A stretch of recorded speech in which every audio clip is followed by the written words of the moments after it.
Boys, it is week 17. Somehow there are still 4 days left of games, despite football having been on since Wednesday. Not really sure how that works. We have a bunch of games to pick. We have a bunch of player props to pick. Mr. Rich Hribar from Sharp Football will be joining us to pick our 5 favorite games against the spread. Then Nez is going to hop on, and we're going to fire a bunch of player props over on Underdog. Let's get after it. It's Short King summer, dude. It just feels like no one in fantasy sports ever learns anything. Does he mistime it, or is Brock Bowers just a grown man? Brock Bowers is just a grown man. Dare I say, Rich, football might be back. In the words of Lane Johnson, this offense looks constipated. It's Short King summer. All right, man. It is December 27th. We have already had 3 NFL games played.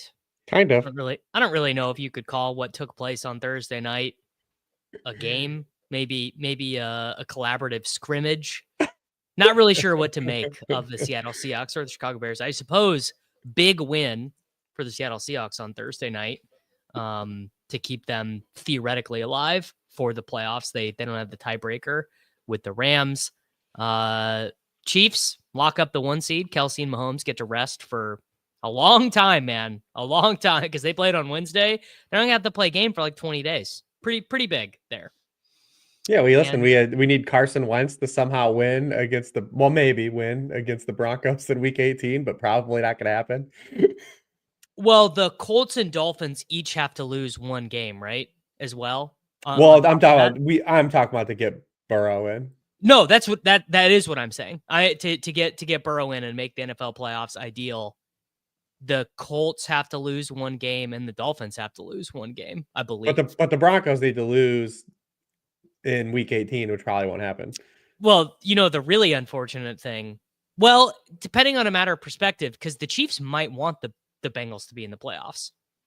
The Chiefs might, because they do not. Get out of here.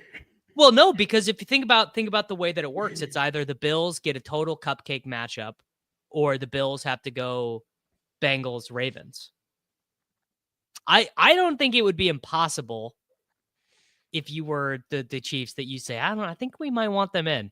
And the Chiefs already beat the Bengals. Chiefs rounding into form as always, and in weeks 17. Here we go. They look great.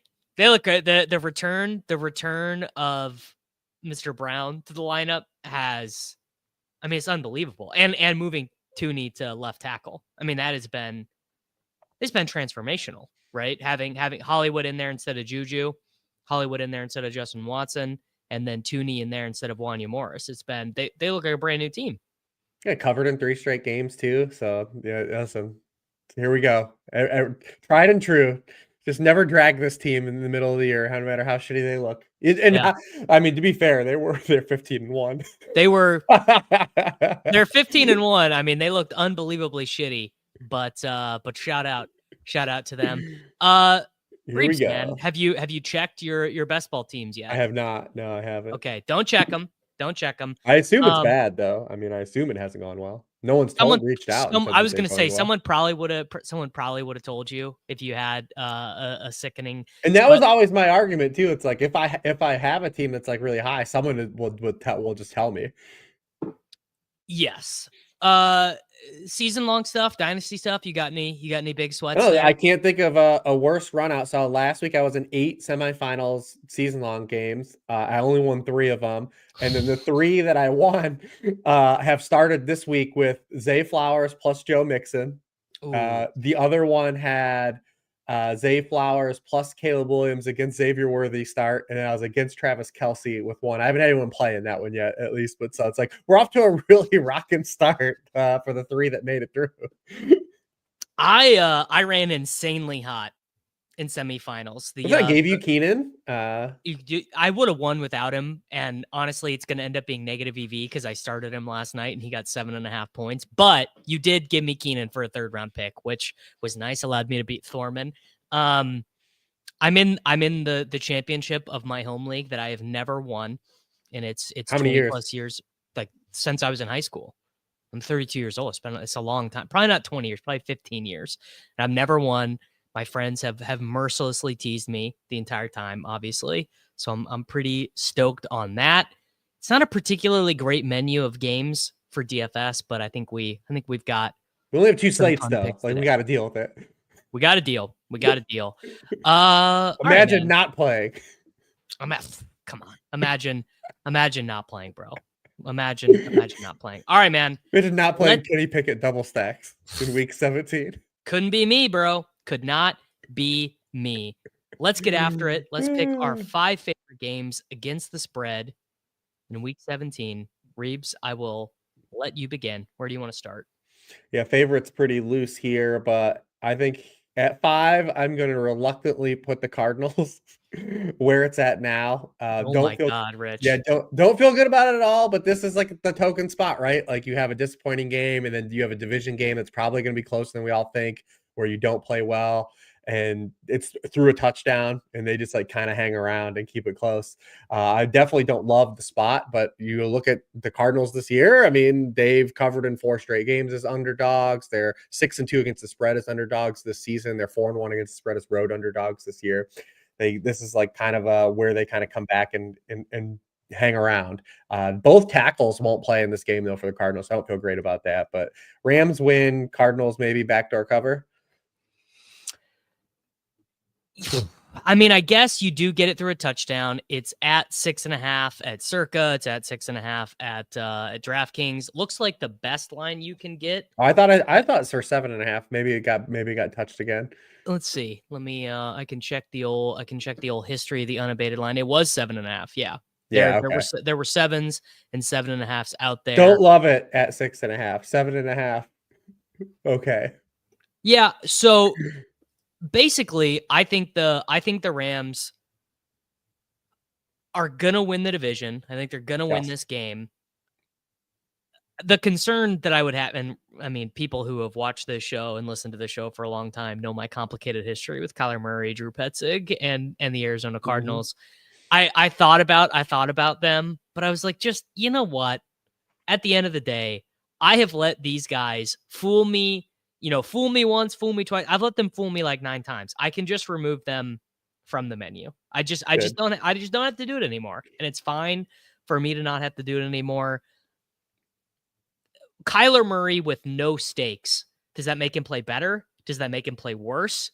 What like I just don't really know what to anticipate there, basically. Me neither. Yeah, fair. All right. My number 5 is only because it is such a large line, but it is the Tampa Bay Buccaneers playing at home to the Carolina Panthers.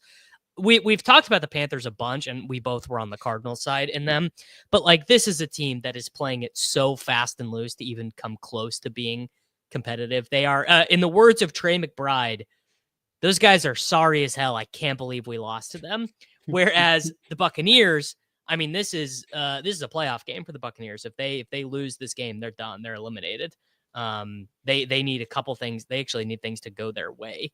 I don't remember who the Falcons play in week 18, but as of right now, yeah, Falcons are going to lose this week too, though. To the Commies, yeah, they probably are. But even still, absolute must-win game. The Buccaneers have run the ball much better since they went away from Rachaad White. Rachaad White fumbles the game away. And boy, was Dave Canales pissed. So I think we are just going to see a bunch of Bucky Irving. I expect Baker Mayfield to play very well here. Yeah, Bucky's, I mean, this is going to be DFS chalk this week. Super mega giga chalk. Yes, he is. But the Buccaneers, what is their weakness? Pass rush, passing defense. Go ahead, Bryce Young. If Bryce Young beats me here, more power to him. Short King Summer. But I have the Buccaneers minus 8.5 points as my 5th favorite pick against the spread this week. What do you make of the Bucs? I had Carolina on my thing. So wow. All right, give me the pitch. Give me the pitch. Well, just the 8 points, right? I mean, they're 6-0 in their past 6 games as underdogs. They're 1 against the spread in their past 7 games overall. They've been kind of hanging around. It's a division game. Like these games tend to be a little bit tighter, especially in the rematches. It just bad weather. Feels like a large number. And then just the amount of injuries the Bucs have, especially on the defensive side of the ball, especially if Jamel Dean doesn't play too. I mean, you're down Winfield, you're down Jamel Dean. I don't definitely like the Carolina Panthers to pull an upset here. I don't think that they're going to push them to overtime like they did the first time, but eight points feels like a lot. It just feels like a lot of points right now. Yes, 8 points is a ton. I would say if you're betting the Bucks, you like all these lines too. There's a lot of teaser potential on this slate. You can probably do something with them to bring them down and not have to lay the full 8. I mean, I guess maybe I'm just weighing benching Bucky for Rashad too much, which is what I expect. Oh, they're going to run all over them. I mean, the interesting thing about the Carolina, like as an actual pass defense, they haven't been terrible since their week 11 bye. They're 12th in the NFL in YPA allowed. They have a lot of passing touchdowns over that span, but they haven't been getting absolutely flooded through the air. Baker didn't have a particularly good game against them either a couple weeks ago. But we saw it with Kyler last week, didn't have a good game. The pass defense has been okay. They can't stop the run though. So big time Bucky game. Yeah, I mean, look, that might play into the spread though. Like if they're running just down their throat, like they might not be able to pull all the way ahead. Well, they've just killed these shitty teams, right? 40 points against the Chargers, 28 points against the Raiders, 30-7 against the Giants. So I just feel like they're going to take care of business. Maybe they won't. Maybe I will be wrong. Oh, they're winning the game. They're winning. They're definitely winning the game. All right, Reebs, give me your number 4. My 4 is another just glorious spot here. It's the Las Vegas Raiders. Oh. -1 point. Just win the game, Raiders, against Spencer Rattler. If Derek Carr plays, throw this out. Although we have a chance for history if Derek Carr would miraculously play in this game. Do you know Derek Carr is he's already the only quarterback that's lost to 31 teams, but the only team he's never lost to is the Raiders for obvious reasons. He would have a chance to lose to every NFL team, which is I kind of want that. I kind of want to see that happen. You know, it would be pretty great. But if Derek Carr to play, I would not bet on this game. But I expect him to just beat the fighting Spencer Rattlers, who I know that you have to defend in your heart of hearts. But you look at the Rattler starts, they lost by 24, they lost by 23, they lost by 18, they lost by 34. Like it's just not a serious operation. And then they are going to get potentially Chris Olave back though this week, which is interesting. He's very cheaply priced. Are we playing Chris Olave in DFS this week?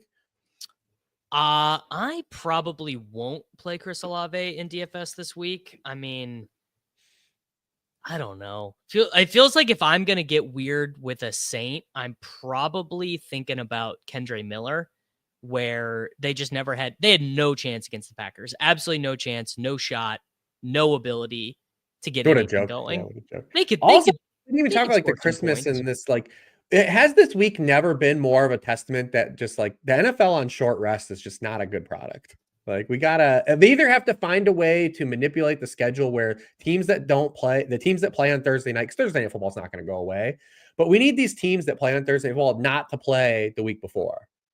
Like they have to find a way. The short rest stuff is what kills these games. Hey man, the Chiefs looked pretty good. Steelers did not look so good. The Chiefs and the Ravens, but it's what it does is it's the have-nots. Like it's the have. Yeah, how funny is it that the Houston Texans are the have-nots after how they were talked about? They're dead. Everyone on the offense is dead, man. They've Nico Collins and that's it. They have Nico Collins, and that's it. And Nico Collins, in and of himself, not enough to generate. But we did this with Herbert, with Stroud, though. Like, people did this with Herbert, where, like, Herbert had the awesome rookie season. Then he kind of took a step back, and everyone's like, oh, are we overrating Herbert? When, like, the offensive line died, Keenan and Mike Williams died. Like, that's exactly what's happened to Stroud in year 2. Yeah, what's your? I mean, do you have any long-term concerns about Stroud, or are you just like, whatever, he's fine? Yeah, I think he's largely going to be fine. I think that he got attached to a donkey OC and everything fell apart this season, kind of deteriorated around him, and he's played bad football because of it. And I don't want to defend it. He's played bad football. He's played terrible. Yeah. But also, I was right in front of saying you can't draft this archetype of quarterback highly in fantasy football. No, that was insane. Yeah, his ADP made no sense all summer. And we're going to do it again with Burrow. Like Burrow's going to beat Burrow's going to be I was going to say he's going to be a 5th round pick. It's just real. It's just, you have to, that archetype of quarterback, you have to thread that needle so tightly in fantasy football, where you have to have that run out like Burrow's had. Like Burrow has like 10 passing touchdowns over expectation. And that's like what you have to have to just thread that needle. Like, but guys like Josh Allen and Lamar Jackson and Jalen Hurts don't particularly have to play well for stretches and still score fantasy points. That's what makes those guys worth the kind of high equity that they have. So I mean, we'll I think see. you could argue we've seen some Jalen Hurts playing poorly and still getting there this season. All right, my next one. I mean, this is, Jesus Christ, is this then? I can't even believe I'm actually making this pick, but I'm taking the Indianapolis Colts on the road against the New York Football Giants through a key number, actually through multiple key numbers, minus 7.5 points at the New York Giants. But I mean, could the New York Football Giants be any more pathetic? Could they actively be playing any worse of football? I'm not sure they could. They look competitive for 0 seconds against the Falcons, 0 seconds against the Ravens. Just like, did they score a touchdown against the Saints? I don't remember if they did. They might have gotten. They did. They lost 14-11. I mean, think about it's so funny to think about them beating the Seahawks, but basically, this is a team that can still make the playoffs, that has a good running game. I mean, maybe Richardson won't play in this game. I don't think it matters. I don't think it matters. Basically, it's like, can they just avoid any back-breaking turnovers and run for 180 yards? If so, they're gonna cover this easily. Like has there ever been a worse quarterback room than Tommy DeVito, Drew Lock, Tim Boyle? I'm not sure. Certainly the worst quarterback room in the National Football League this year. I mean, I'd take Spencer Rattler over any of those guys, honestly. But I'm just in the mode right now where I'm going to bet against Spencer Rattler every week. I'm going to bet against the Giants every week. I'm going to bet against DTR, spoiler alert, every week. Like, that's just it. That's the thesis. I mean, I'm sure actually probably your boss or one of your coworkers over at Sharp Football Analysis has this research, but there's got to be a long-term edge in teams that are still playing for the playoffs versus teams that are. It's actually inverse. It's actually inverse. Yeah, I think Cleve TA did a thing on this a couple years ago, and you could reach out to him, but he did a study on it. Specifically in like week 17, week 18, it gets overweighted. It gets overweighted. Yeah. Which I can see. I mean, it's obviously helpful to do things on a case-by-case basis and know what personnel and what coaches and everything, what coaches are available and whatnot. But yeah, I think this is like Jonathan Taylor's going to run nuts. Richardson will probably score a rushing touchdown while like fumbling the ball.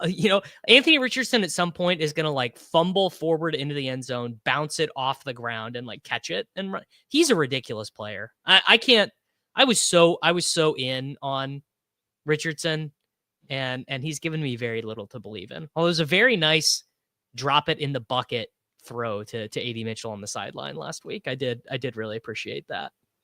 But yeah, I had this one. I have this one too, and it's just more of a bet against the Giants just being so anemic at this point. And since Anthony Richardson's taken back over, the Colts have optimally kind of called games around him, and so those are all like kind of points. They got Ryan Kelly back last week too, which is kind of a big deal. The offensive, they have no teams played more different iterations of starting 5 offensive linemen. The Colts a little healthier there up front. We'll go ahead. I wanted to ask you this. What do you make of the Colts' decision-making and of Steichen's decision-making to basically be like, all right, here's the deal. I need to keep my job. There's no more developing Anthony Richardson. We tried to develop him. We tried to help him read defenses. We tried to help him be a pocket passer. We're done with that. We're just going to do what he is capable of doing right now as a 22-year-old and not ask him to do anything. Yeah. You think that should have been the plan? Yeah, I think it's very hard. I always operate by Maya Angelou law. Like, believe someone when they show you who they are the first time. Like, so it's not, don't try to make a player a different player than he is. Like, very rarely does that work. Your job is to maximize like what a player does well and use that to your advantage as a head coach. Like, that's always been, you're always going to have more success doing that than trying to say like, hey, we want to make Anthony Richardson this. Like, because he's like, there's no evidence of him doing it. Why try it? And we see this all the time. Like, remember when Greg Knapp took over for Mike Vick, like his second year, and they tried to have Mike Vick run like a West Coast offense? Like, what the fuck are we doing? Like, what are we doing here? I actually don't remember that. I might have been. Yeah, I'm sorry. I might have probably been. dated myself a little bit. I was gonna say that might have been before my time. I actually, in the case of Richardson, I think that I disagree, and I don't disagree with you in general. That asking Richardson is weird though, because Richardson, up until the point he releases the football, does everything correctly. He's the GOAT. Yeah, he's the GOAT. Like, he actually, because he hangs in the pocket, he doesn't take sacks. He makes like pretty fairly like good reads. Like, he just when that ball leaves his hand, he has no idea where it's going, and nobody does. He misses so many free throws. Like, it's wild, man. It's really interesting with him, because the throws he misses, some of them you're like, dude, I could make that throw. You know what I'm saying? Like, obviously I couldn't in an NFL game. We don't need to get into that, but like some of these like ones in the flat, or you just see like Josh Downs wide open.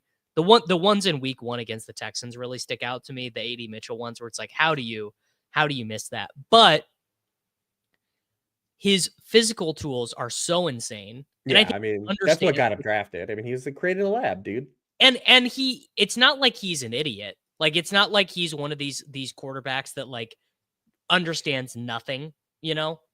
Although I wonder, in this day and age, is it actually easier to take a quarterback who doesn't understand anything but is accurate than taking a guy who understands everything? And we've talked about that with there's a reason that the purgatory QB2 types have had a renaissance these last couple of years in the NFL. Yep. Oh, for sure. Yeah. Yeah. No, that's 100%. That's 100% true. All right. That was my 4, Mr. Hribar. What's your number 3? I've given you all of them because I had the Panthers 3. Wow. Okay.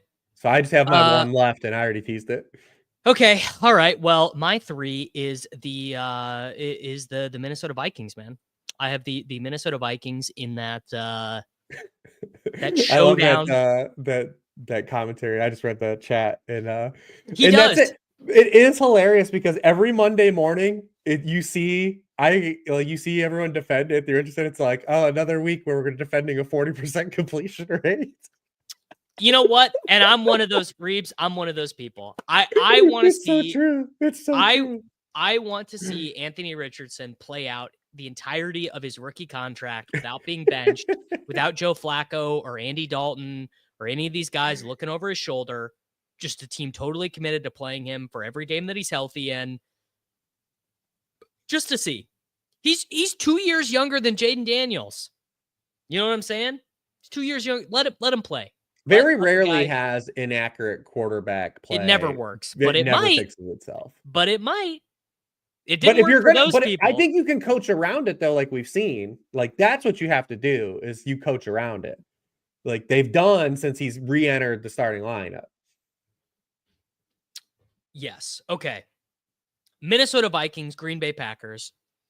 I think maybe I should have made this my number 1.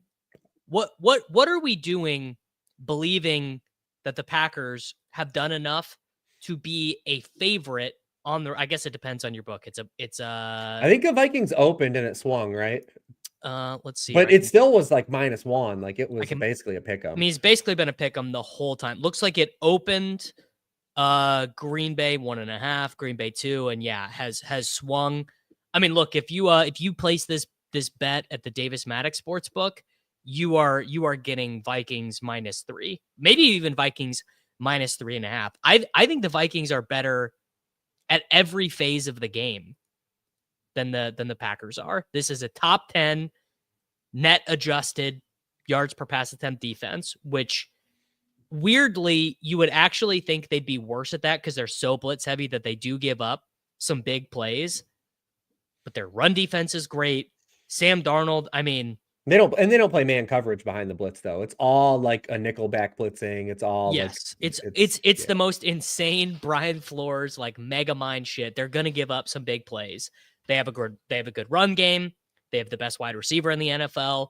I think in anyone's wildest imagination, Sam Darnold's dad did not think that he would be playing this well because he's just not making the dumb mistakes.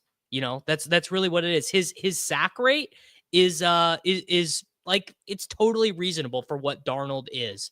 Darnold's sack rate used to be out of control. He used to just take the worst sacks. He's at 8%, 8.5%. That's fine. That is totally for what he does. That's fine. How about this, man? 2.4% INT percentage for Sam Darnold. I mean, it's a staggeringly low number of plays, like roughly 11% of plays.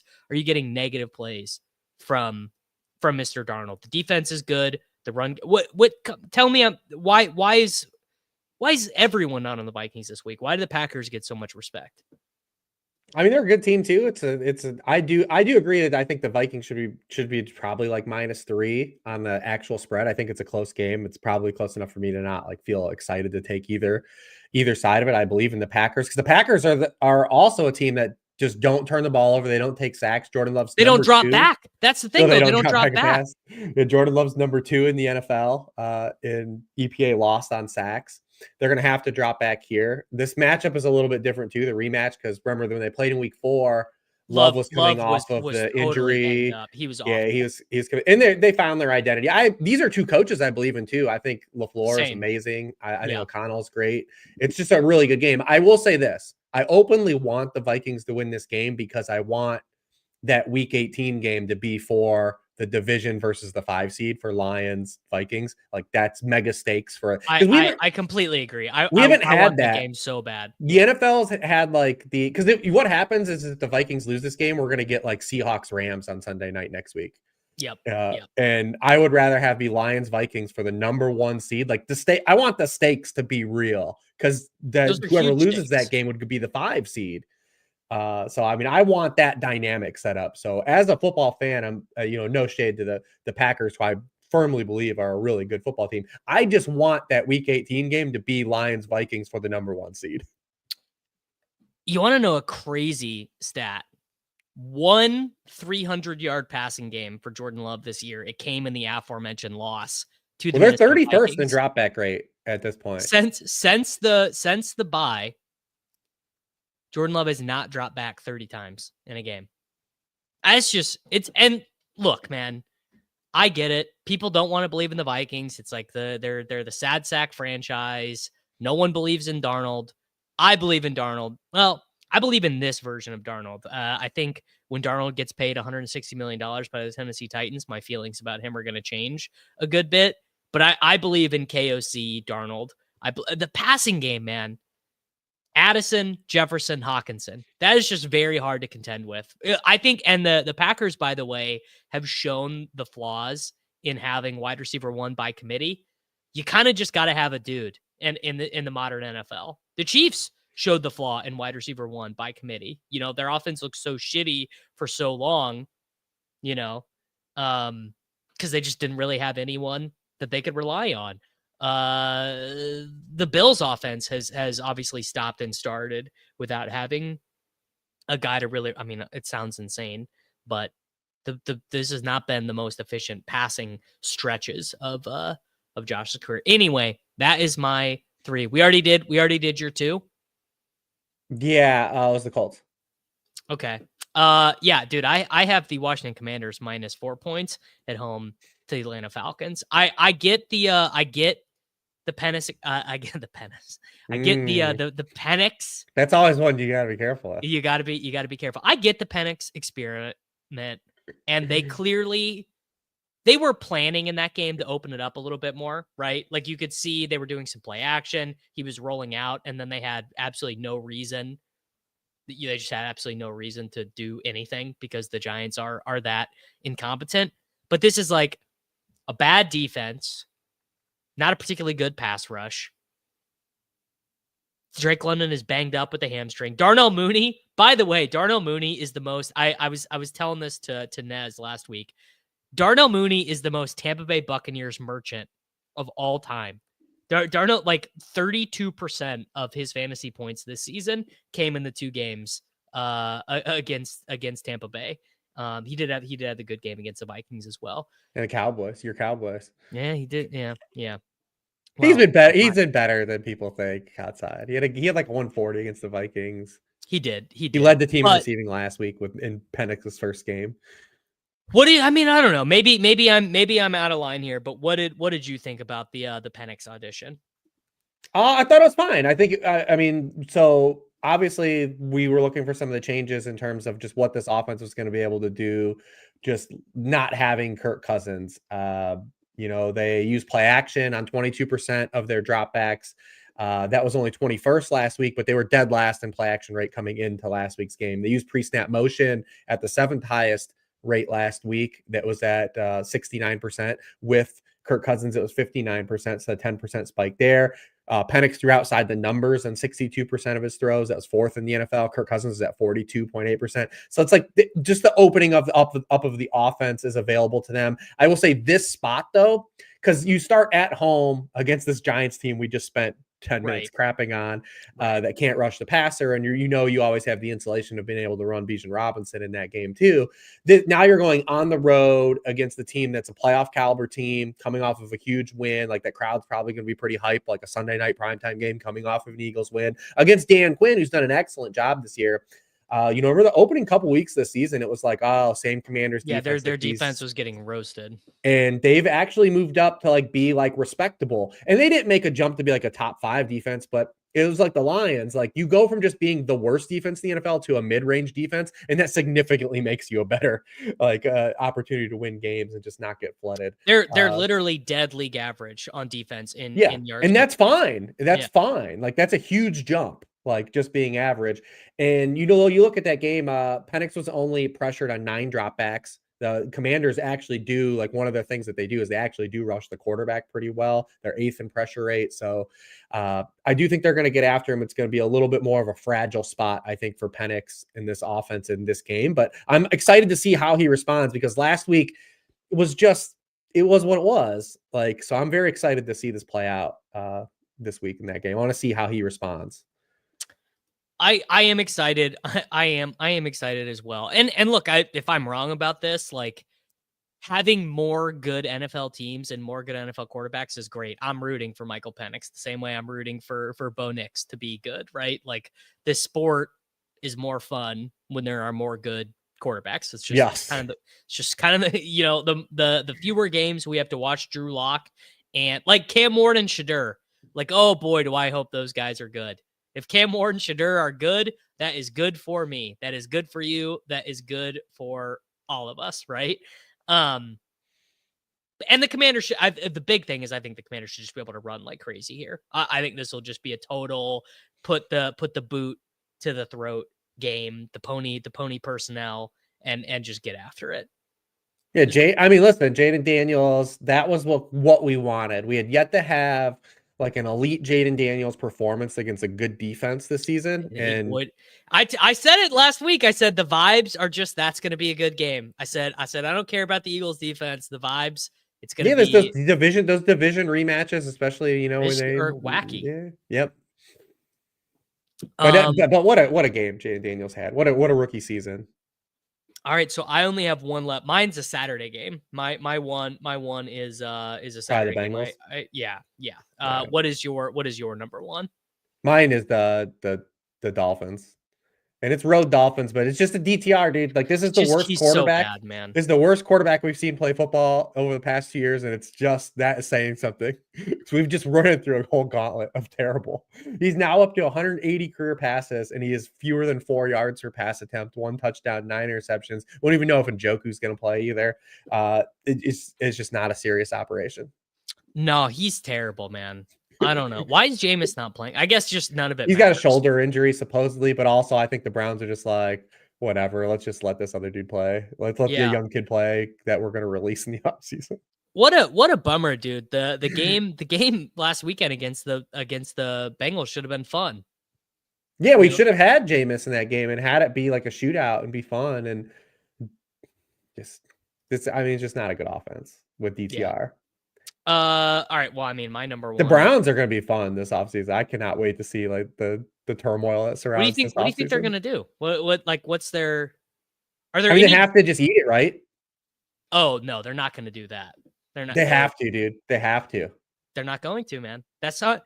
Reebs, you know as well as I do. Probably has some now. He just can't. Like that's the thing. You know as well as I do. That is not how rich white dudes never concede.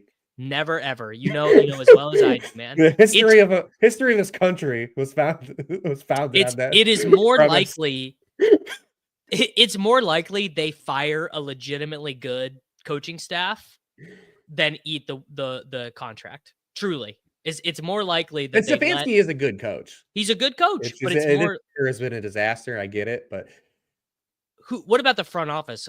Who's the GM now? Andrew Berry. Andrew Berry. More likely he gets fired than Watson goes. Are there any developmental quarterbacks that would make sense to like start the year? Like maybe like I'm trying to think, like obviously like none of the first round guys, but like would it make sense? Drew Aller's going to be a first round pick. I mean, no, he's not coming out. He's staying because I think. That's right. I think he would have gotten steam as the process. I think if he came out, he would have gotten steam in this class. Curtis Rourke, maybe Jackson Dart, Kyle McCord. Any of these guys, you take them in round 3. I haven't dug in enough to know. I haven't dug. I have not. I'm not. I'm just wondering if like I'm trying to think about what I would do if I would. So I was trying to think like if I'm Andrew Berry and I know that my fate is tied to this guy we paid $260 million to. I think that's what I'd try and do. I think I'd be like Graham Mertz, Will Rogers. I mean, my God. Okay. Will Howard. I think you just have to I think you just have to eat it, man. It's sunk cost, dude. It's total sunk cost, but it's just not happening.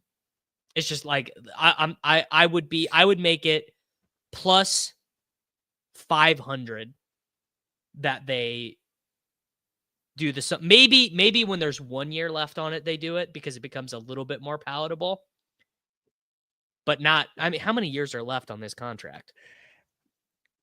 I haven't done, I mean, I don't know that I'm not over the cap dude. So you just have to eat it, right?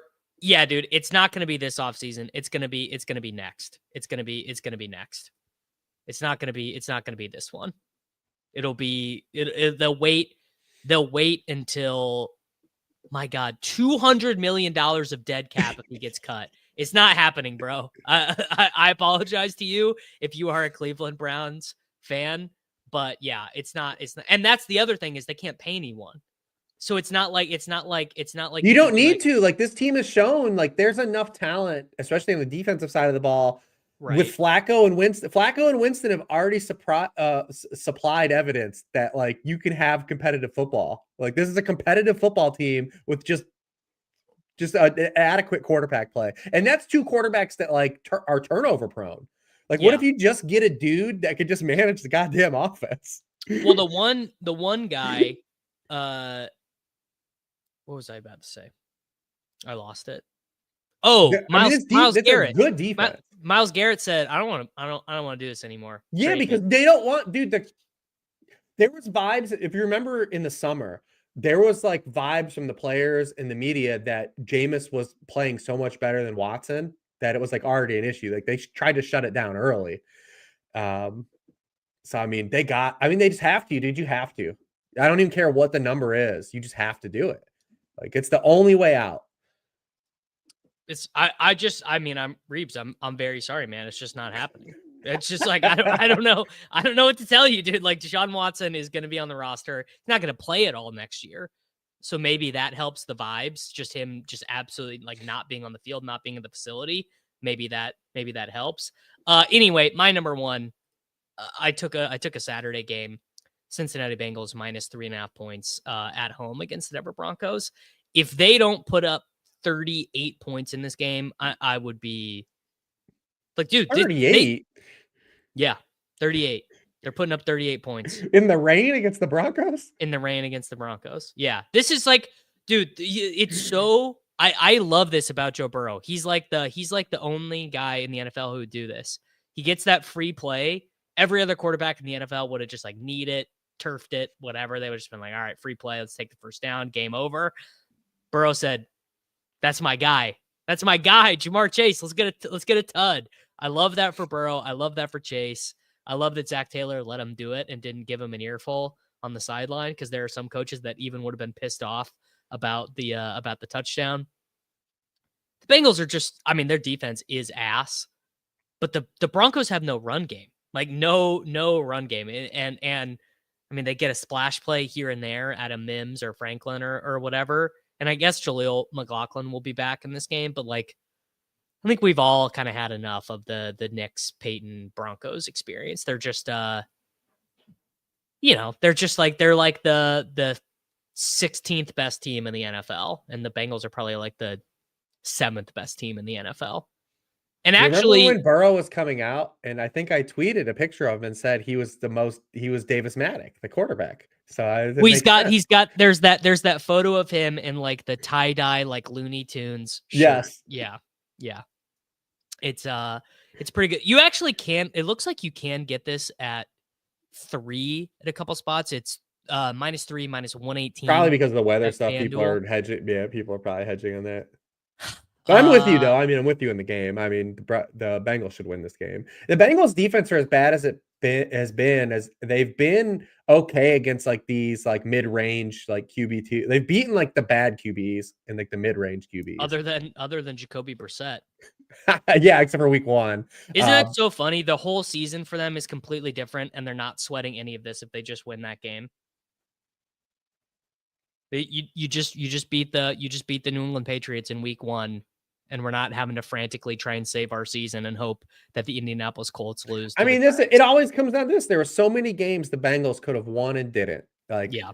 I was just talking to my son about this last night, because he was so mad about how the college playoff like seeding went. And it's like, like I get it, like those teams, but they lost those games. You can't score 3 points against Oklahoma and lose to Vanderbilt and be like, all right, well, yeah, we deserve to be in the playoff. That's just, I mean, I get it. And the Bengals, like, we're at this point now where now you look back at the previous, 16 weeks, 15 games, and you're like, you know what? Yeah, you probably shouldn't have lost the Patriots, or you probably should have hung on to that game against the Chiefs, although no one hung on against the Chiefs. Or like, you can't let Jaden Daniels come into your house on Monday Night Football and just ransack you in the fourth quarter. Like, there's just the 2 blown games against the Ravens in the fourth quarter. Like, it just, you look back on it and you're like, it's sorry, man. Like, yes, I would love to see Joe Burrow in the playoffs and the Bengals in the playoffs, especially the way Burrow's played this year. But it's like, dude, like this is the bed they put themselves in. You're kind of Carson Wentz.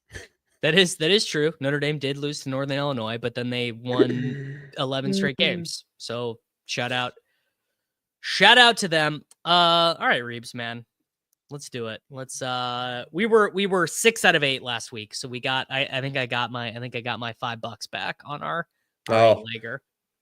So shout out to us, and I've got a profit boost here. Let's profit boost. I haven't seen it, but it's sports specific, but we are gonna apply it, and you can use the Saturday games here if you want. I don't care.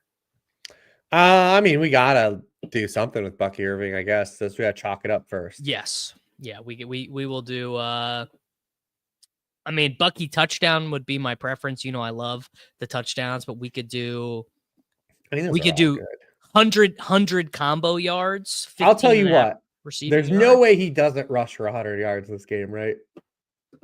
I don't see it. Yeah. 99.5 bang. Bucky Irving. Give us the touchdown. All right. I'll try. I guess I'll try and keep it to Sunday. Let's see what they've got. Oh my God, 111 yards for Barkley. What do you it's a lot of yards. Especially because when Jalen Hurts left that game, the final 3 quarters, they couldn't run. No, they couldn't run at all. It was crazy. Not that I'm saying you fade the talent of Saquon Barkley based on a 3-quarter sample of the season, but like 112 or 111 is a lot of yards. Not a soft line by any means. Can I talk you into 14.5 receiving yards for Rico Dowdle? Oh yeah, I don't mind that. That's nice, easy, light line. I mean, he's just has been their primary passing down back. And he had every touch but one on Sunday night. It's just that one touch was the Zeke touchdown. Just happened to be, all right, we're going to do, let's see. 14.5 receiving yards for Mr. Dowdle. Reebs, who do you want me to check next? What about, I was going to say, do we want to correlate and do something with Adam Thielen? Oh, yeah.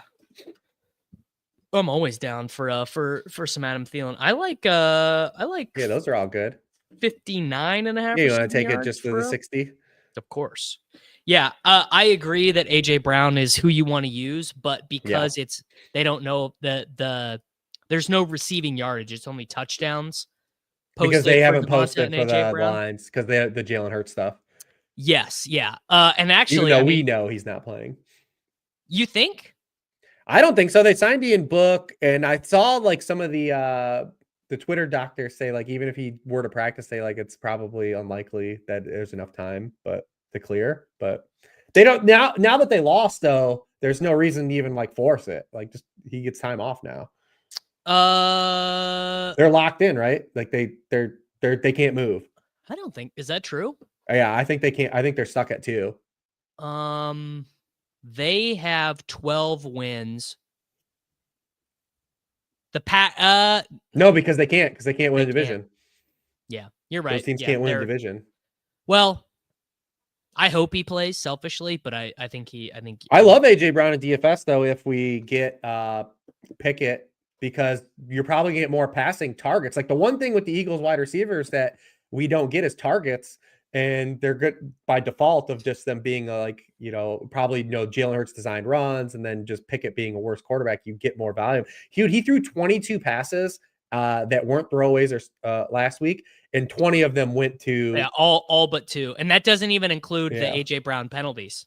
Yeah, the 3 penalties. He had a 60% target share. Yep. When Pickett came in the game, because all he did was throw slants to him. Like they just ran first read slants to AJ Brown. You know what? It's true. The Commanders can win the division. Commanders win out. Eagles lose here. Commanders can win the division. Oh, okay. Yeah. So it matters. Yeah. So it does matter. It does matter a little bit. All right. Look, week 18 will matter then for Eagles guys too. Week 18 will matter. All right. We've got Bucky, Rico, Thielen. I mean, let's just take the layup here. Justin Jefferson to 100 receiving yards. Competitive game. It's Justin Jefferson's season. He's finally cooking, man. It took a long time. How funny is it that Justin Jefferson is basically having the worst year of his career, and he's just like easily the second best wide receiver in football, like easily. Like not even he's got 1,400 yards and 10 touchdowns, and it feels like he has been useless, and that it's just he's so good. He is so unbelievably good at football. All right, Justin Jefferson. All right, let's correlate. I like the famous final words for local man about to get dragged to the shadow realm on the over, but I like Jaden Reed in that game a lot. Oh my God. Yeah. If we could get a Jaden Reed explosion game in weeks. What? Why don't we have any? Why don't we not want Packer stuff? Because Christian Watson is questionable. I bet. That's right. That's my fault. Yeah, Christian Watson. Well, let's check. Damn it. We have Jordan Love passing yards. You're right. The receiver stuff's probably all. There's receiver stuff is all off. I do agree. How about another one that we've done? How about Calvin Ridley? Oh, long touchdown last week. Let's see. What do we have available for Mr. Ridley? And people are going to chase Okonkwo stuff. And Okonkwo has he has the worst, some of the worst splits on the team against man versus zone coverage stuff. So I think a lot of people are going to falsely chase Okonkwo, especially on the slate, because Sunday slate is, have you looked at the tight end slate? Because McBride played Saturday, Kelsey played Thursday, Kittle plays on Monday. It's just Brock Bowers and the dudes. It's so bad. People are going to play Okonkwo. I like both of the guys in the game we talked about. Because I think Hawkinson's in play where his price is, and then Tucker Kraft is just so cheap. Just try to get a piece of that game. But the tight end slate is a disaster on Sunday. Yes, it's really not ideal. Yes, I will still be here on Sunday morning. I'll be Oh yeah. yeah, Again, we have to play. We only have 2 more weeks. Yeah, I'm playing, I'm We streaming. gotta play. Oh yeah. Yeah, that is absolutely happening. I don't like I don't love any of these Ridley ones, do you? They're not great. Longest catch could be something. That's fine, no. I don't mind it. How about we pivot? Do you like anything for Terry McLaurin? Yeah. Yeah, I could I think that game could be. Yeah, let's do 16.5 receiving yards for Mr. McLaurin. We are at a 64.28x multiplier. Can't complain about that. What do we have for Mr. A Chain? Let's just take the A Chain touchdown. Let's just take the A Chain touchdown. 35 receiving yards? I mean, how many times are they gonna have to throw here, man? I mean, they can't run. So their run game, our A-Chan's receiving is actually the run. Those are A-Chan runs. People are counting them, but they're just runs. Yes. Except for that one last week. Did you see him run that dig? 50. Oh no, He caught like a 17-yard dig route, like lined up wide and just like ran a dig, like it was clean, man. But I can't remember if he played some receiver or not, because Tracy had that nice touchdown in the back of the end zone last week. And it was like, yeah, he played receiver. It was like, nice little toe tap, and we love to see that. But H.N. ran like a 17-yard dig. Like it was sweet. Like it was, I was like, look at this dude. He's a good player. Good player. Shouldn't have put on the weight that he needed to be. Although unbelievable that the only injury he suffered in a year where he's going to get like 280 touches is a concussion. Would have like bet my life on an ankle injury. We're definitely going to get the Bucky Irving adds weight thing this offseason, right? Oh yeah. Which you don't want, because he's not particularly fast to begin with. What about DTR to throw an interception in this game? It's got to be like minus 350. It's only 0.86x multiplier, so pretty good, honestly. You like that, or do you want to? Of course I do. Okay, all right, there we go. DTR to throw a pick. Reebs, we need that interception he threw last week in the end zone was the most ludicrous thing. He has some trouble. Not a. I kind of liked him at UCLA. He's kind of fun. I mean, he's my arc. Like I should be on board, but he's just so bad. He should be a Konami code guy, but man, he's not. Yeah, that's the thing. There's no Konami to be found there. All right, Reebs, we need one more, man. We need one more. What is Bryce Young's rushing yards? Ooh, I like that. I was about to look at Mr. Kendre Miller. Bryce Young's rushing yards, 17.5. It's a little high. Well, he's rushed the past 6 games 29.3 per his last. How about 9.5 yards longest rush? Oh, that's like he's third in scramble rate over the past 6 weeks too. All right, we'll do 17.5. Bryce Cold rushing yards, maxing this one out for the audio listeners. Bucky Irving, 99.5 rushing yards. Rico Dowdle, 14.5 receiving yards. Adam Thielen, 59.5 receiving yards. Justin Jefferson, 99.5 receiving yards. McLaurin, 69.5 receiving yards. A-Chain to score a touchdown. Dorian Thompson-Robinson to throw a pick. Bryce Young, 17. Oh, DTR doesn't even have a picture either. DTR doesn't even. He's just an NPC. He's literally an NPC. He is literally an NPC. Yeah, it's so true. He is the most DTR NPC. It's blindingly obvious. All right, Reebs, man, you're about to get out of here. You're about to go do the show with Mr. High Low. Mm-hmm. Yep. I'm gonna do show High Low. I'm also doing Pick 6 today. If anyone listens to the Roto Grinder show, we're doing that at 1:00 today because Wednesday night was obviously Christmas, so we moved it to Friday afternoon. So I'll be doing that too at 1:00. So I'm gonna just be hanging out and talking ball these next few hours. Talking ball is what we do. Reebs, thank you for joining the show, man. Yeah, listen, happy holidays, everyone. Happy New Year to everyone until we jump on next week. All right, man. Stay safe. I'll see you soon. All right, buddy. Later, dude. Ooh. There we go. Mr. Nez. There we go. Mr. Nez Takes joins the program. Nez, how you doing, man? How was your Christmas? How's New Year? How you doing, man? Good, dude. Very good. It was our first Christmas hosting over at the Oh, wow. in the Nez Takes household. So, we've been in this house for like 3 months now. So that was a lot of fun getting to do that. Had the in-laws over, had some nice barbecue. Had a good time.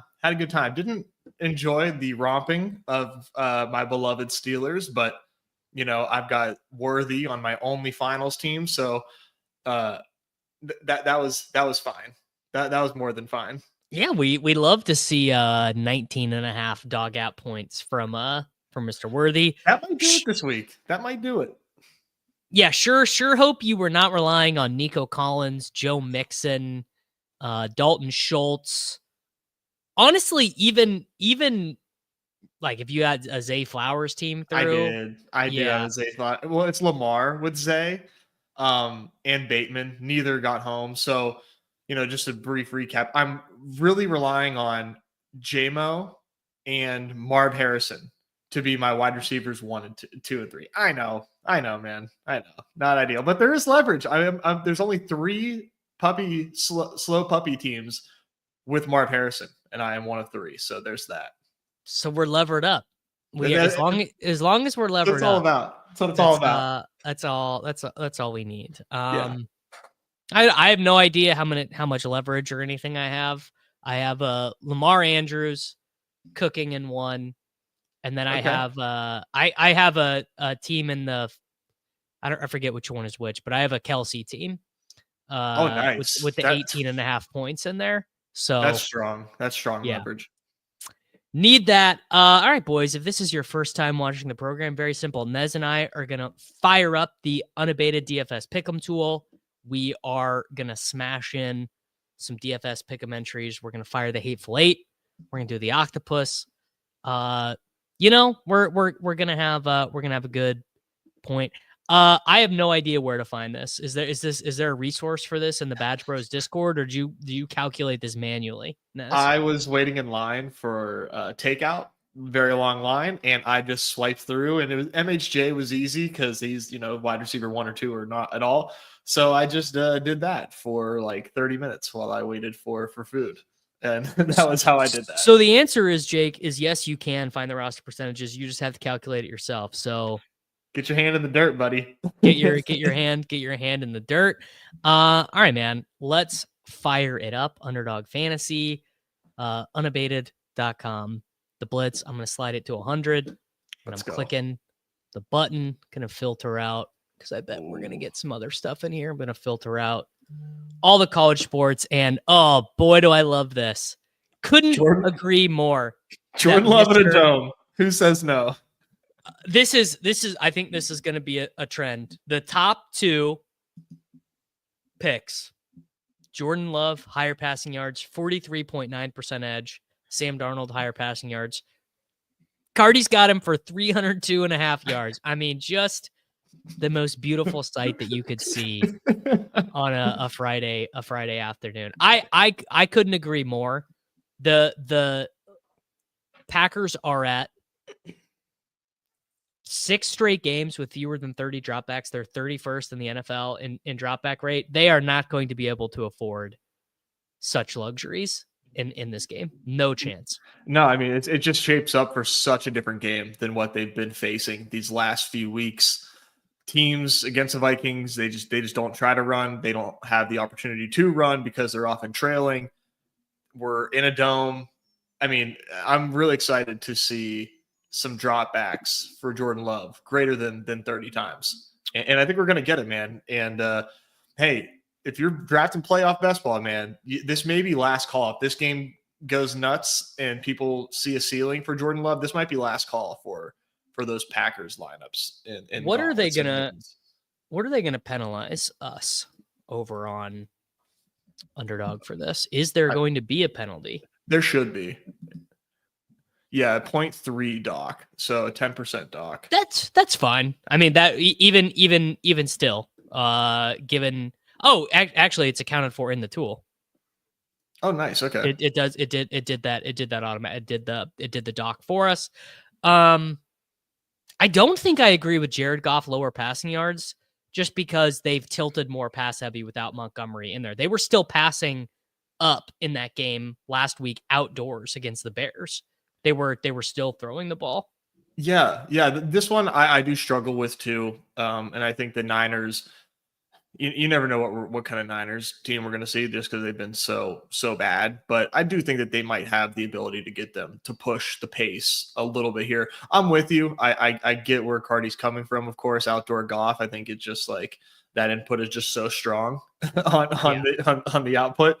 But no, I'm with you. I think we can kindly pass on that one. All right, here's a gold star play. Rachaad White. Yeah. Lower rushing yards. It's all Bucky this week. That is somehow Rachaad White fumbled away one game in overtime and then found a way to do it again.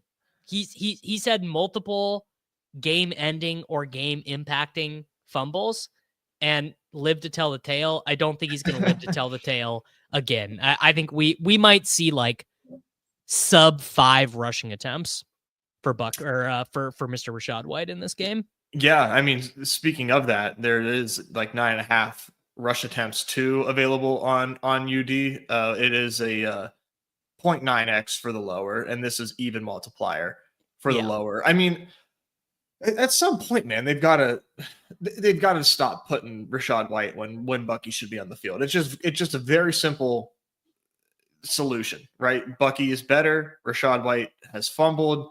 I mean, push has to come to shove eventually. I mean, all the coach speak stuff this week has been negative for Rachaad. Like Canales was like straight up, like it's not happening. Like and positive for Bucky. I cannot imagine a more Cardi ass fucking edge than Dorian Thompson Robinson. Higher passing completions. No chance am I putting dude. I will. If you guys ever see me take a Dorian Thompson Robinson higher passing yards, Tim Boyle, whatever. Dorian Thompson Robinson, I'm not doing it. Jaleel McLaughlin, I think lower rushing attempts or lower rushing yards make sense because he's gonna have 4 running backs active. Yeah. After how Blake Watson played in that game, he looked really good, and Peyton had some. He's gonna have 4 running backs active. Estime is gonna get the short yardage stuff. I think any Broncos running back lower, I think is strong. Yeah, no, like you said, like let's just think about what they've got going on as a team. Like you said, 4 starting running backs. I've been waiting from the preseason, I thought Blake Watson would get more run than he did, and now we're actually starting to see it. Estime, is likely to get some looks too. Javonte active, plus they're almost certainly going to be trailing in this game. The Bengals look amazing right now. And the Broncos, this is a true test for them. And I don't think just Jaleel handoffs are the way they're going to win this game if they do. So, I'm with you on these lowers. I think we'll probably do both. I think we will probably do multiple Rachaad White unders on. Good looks, Justin. On these selections. All right, let's do. Do you want to do rushing attempts or rushing yards? So let's see. I want to check out rushing attempts here. Let me see. I mean, Jaleel has probably been under this number even in games where Estime was not playing. So what is interesting is like 7, 14, and 7 in the last 3 for Jaleel. That's rushing attempts. 6.5 is what we're getting on Underdog, and then rushing yards 27.5. That looks like the smaller edge by Cardi standards. That I think we just trust that Estime has the larger role, and I think we do attempts. I think you say Estime's played well. Watson's gonna get a couple. Javonte's gonna get a couple. I think we do lower rushing, and he's coming back from a quad injury. I think. Some sort of lower body injury. He was he didn't play last week, I don't think, right? And now he's got a full practice. So either way, let's do rushing attempts. All right. I know I'm not even going to have to do a sell job for you on this one. How about your boy, Aiden O'Connell, higher passing yards Brother, in the I dome? got him in my notes, in my handwritten notes. Yeah. AOC last week, 257 against Jacksonville, 340 against Kansas City, 227 against Pittsburgh. Those are the only games he started and finished this year. But anytime he starts and finishes, don't fact check me or fact check me because I know I'm right. He goes over his numbers every single time. Every single time this dude hits his yardage projection. It's unbelievable, and it's just the gift that keeps on giving, man. You got to do it. You simply got to do it. The Vegas or New Orleans is not I don't think where the buck stops.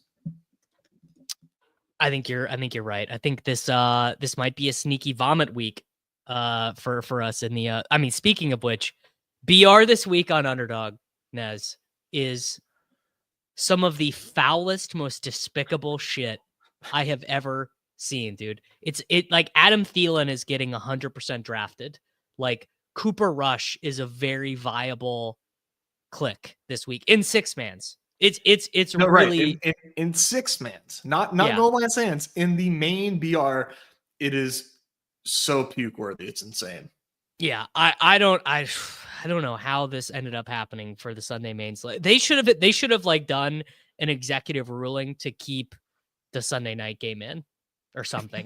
Like I FanDuel it. Yeah, just fan. It's really unbelievable. All right, that is going to be entry number 1. We have the combo Jordan Love and Sam Darnold higher passing yards. If you wanted to sneak out the multiplier there, you could just do it up to 249 and then 269.5, and that should cancel out the multiplier. We're gonna do Jaleel McLaughlin lower rushing attempts. We are gonna do Rachaad White lower rushing yards. I mean, I'm just probably gonna include Rachaad White lowers in all my stuff. Rushing. Where'd it go? Oh, am I blind? You're gonna have to refresh. I had it in my entry. They gave it a bump down to 40.5, but it's still there. I know, dude. That's how you know you're onto something. Numi is watching the show and he's saying you guys can't have anything.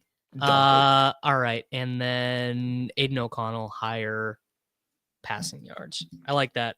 Absolutely. I like that one. A good bit, 224.5. All right, there we go. That is entry number 1. I'm gonna do the classic double up here. There we go. That is in the YouTube chat. That is in the YouTube description. Man, I really hope that Minnesota Green Bay game goes the way that it is in my head. 379 passing yards for Jordan Love on the bad knee in the first matchup outdoors. Wow. That one was in Green Bay. Now they were down 14-0 from the jump. The thing that really I remember from that game is that they tried to give Aaron Jones 4 cracks from the 1-yard line for a revenge touchdown, and he did not get it. Yeah, I kind of forgot that seems like just like 3 seasons ago now at this point. But yeah, man, I'm really excited to see. Like, I want Jordan Love unleashed so bad because when they let him sling it and he's doing like fadeaway, like absolute dots to Jaden Reed and these other guys, it's just like he looks like the best quarterback I've ever seen when he's on like that. Just let the man live. Just let the man live. All right. Do you want to do the Octopus right now? Yeah. Let's get a little crazy. All right. This is the all touchdowns entry. A-Chain. We were 6 out of 8 on the Octopus last week. It was not looking good, and then A-Chain scored and got the notification that I got $4. You want cha-ching? You won $4 back. You loved it. You loved it. All right. I think we can include, if we want to include some Saturday ones, we can. Obviously not on all of them, but we can talk. I mean, there's 9 games on Sunday, 10 if you include the Monday night game. Yes, every year Green Bay, Minnesota is in week 17, and every year it shoots out. By the way, I have JJ McCarthy, Justin Jefferson, Jordan Addison on one of my finals teams, and I was like, wow, boy, do I wish that was Mr. Darnold. And I must have drafted in like May or something. What a bad run out for that. What a bad run out. I mean, I'll tell you my favorite one. It's Mr. Arthur Juan. This will be my number one make or break. But AJ Brown at a positive 1.33x multiplier with Kenny Pickett. Brother had a 60% target share last week. He had 15 targets, 18 if you include the penalty yardage ones. This is a grown man. And I did just check the standings right before you hopped on. They do have to win. If they lose each of their next two games, then the Commanders can win the division. I think they could be as low because of what I think they could be as low as the 6th seed. Really? Wow. Actually, this is how dumb divisions are.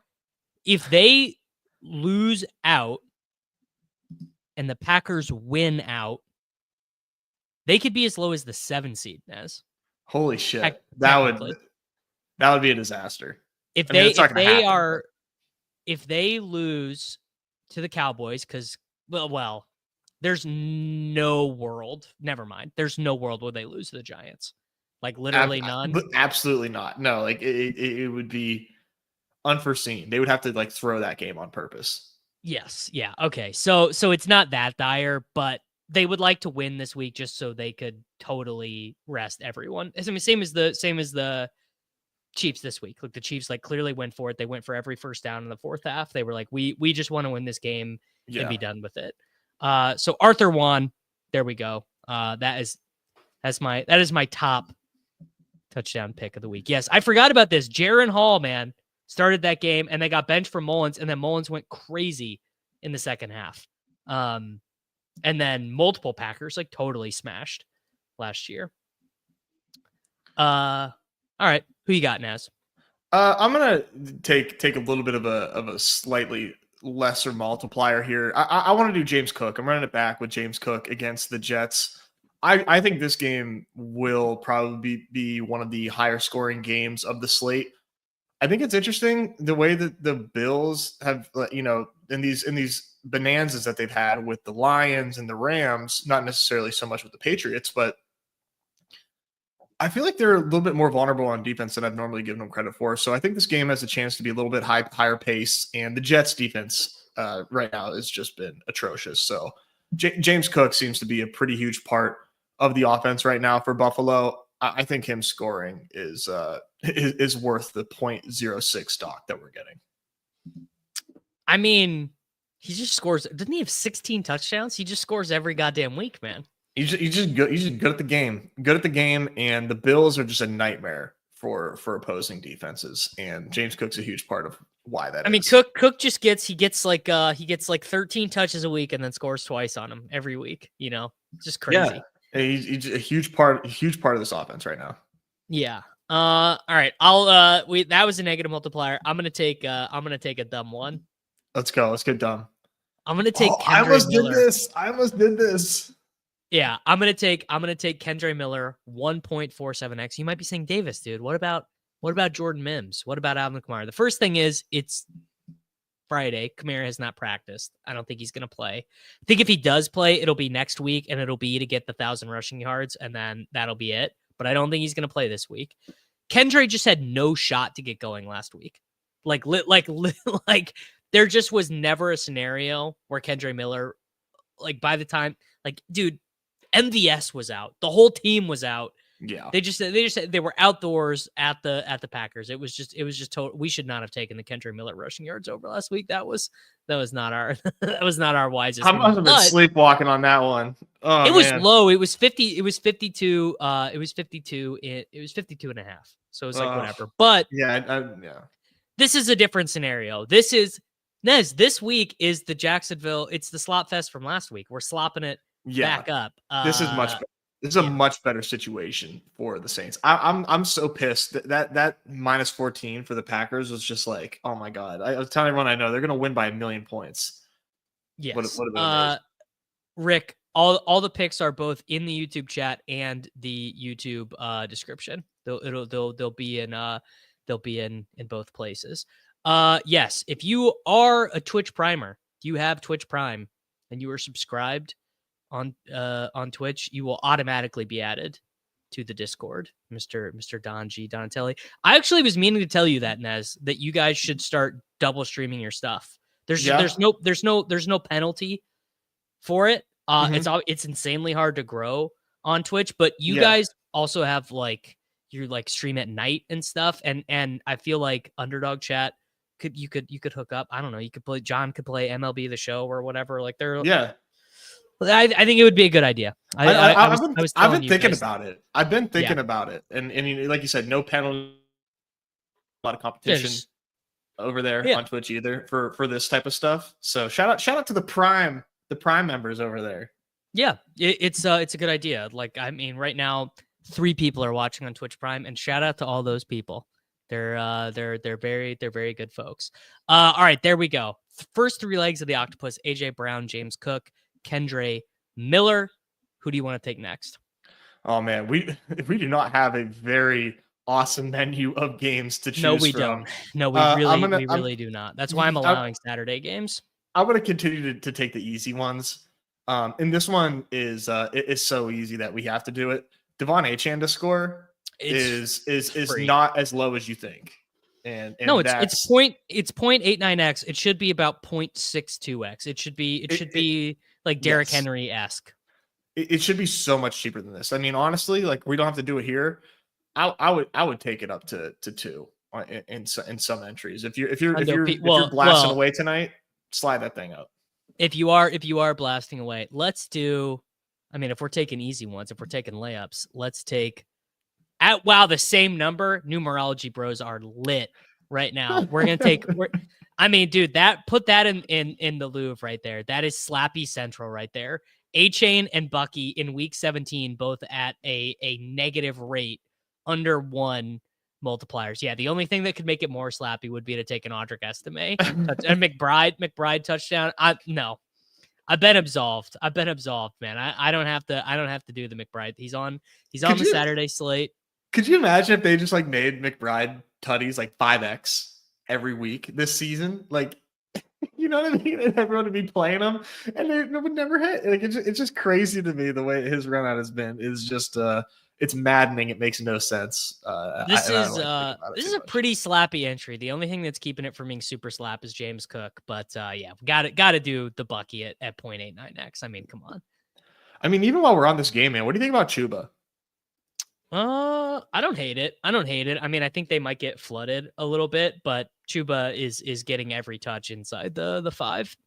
When you say flooded, you mean you think it's going to be tough sledding for the Panthers? I think the Buccaneers might score 40 points here. I think the Buccaneers are going to score a lot of points, but I also think that our Panthers here are looking like one of the more competent offenses in football right now. I think Canales is finally starting to cook here with the Panthers. Chuba is just a good player, and the Bucs have a little bit of injuries on the defensive side as well. I think Chuba makes sense. I mean, but let's be real. This is a really tough main slate to be building octopuses out of. So I think honestly, we just need to take it. Yeah. They're not offering Jonathan Taylor touchdown odds because Richardson is again not practicing. And that the switch from Flacco, how much touchdown equity does that add to JT switching from Richardson? It probably adds 0.6x. Yeah, insane amounts of touchdown. It probably gives him half of a probably half of a touchdown or something like that in projections, which is insane. All right, there we go. We've got 6. Well, we'll take a very easy one. Let's just take the Monday night getting in here. Let's just take the Gibbs. Let's just take the 0.72x Gibbs.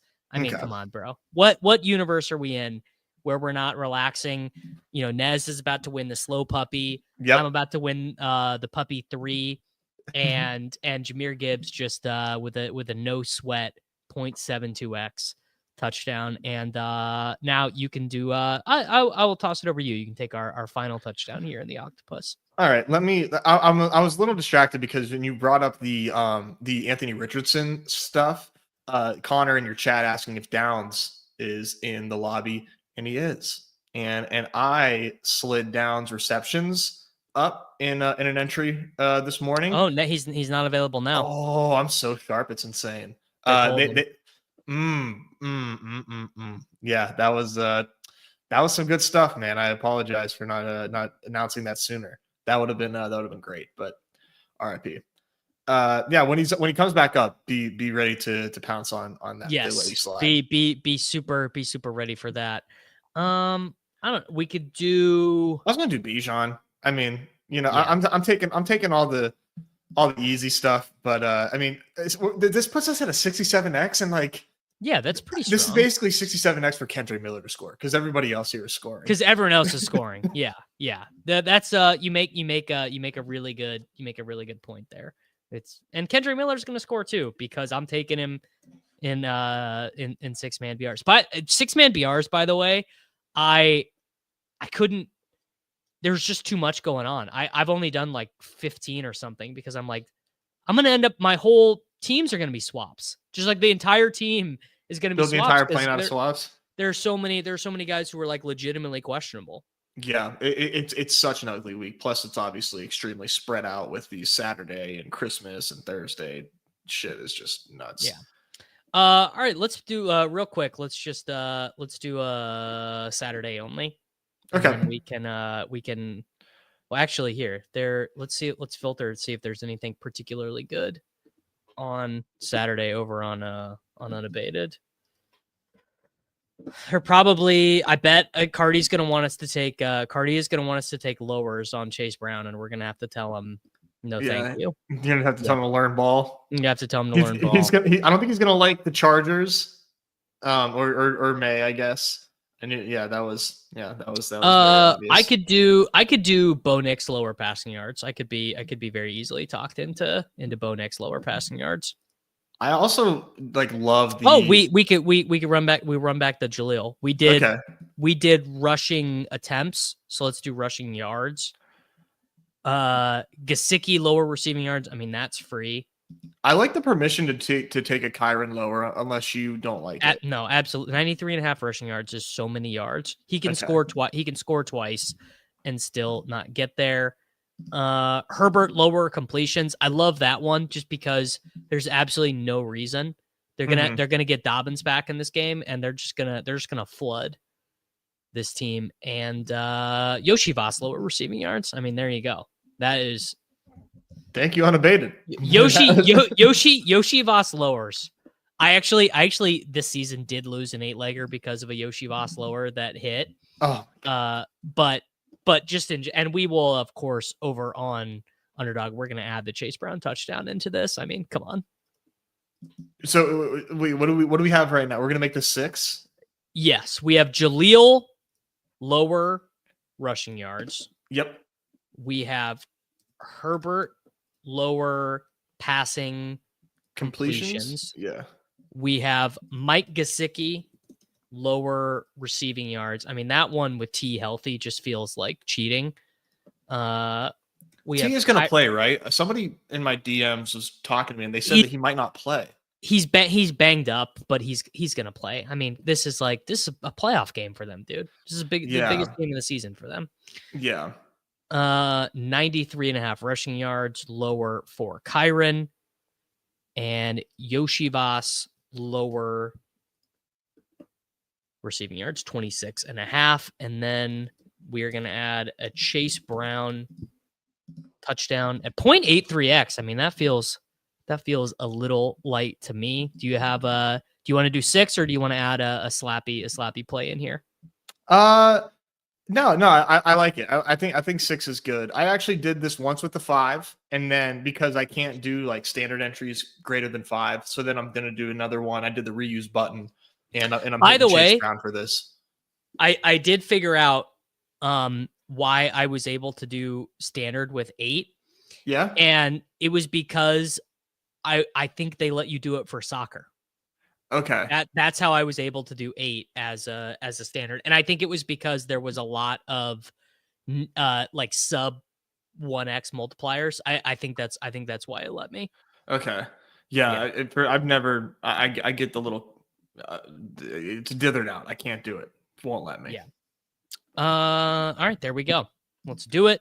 We have got almost did $54 on this one. There we go. We have got Jaleel McLaughlin lower 27.5 rushing yards. Justin Herbert lower 20.5 completions. Mike Gesicki lower 25.5 receiving yards.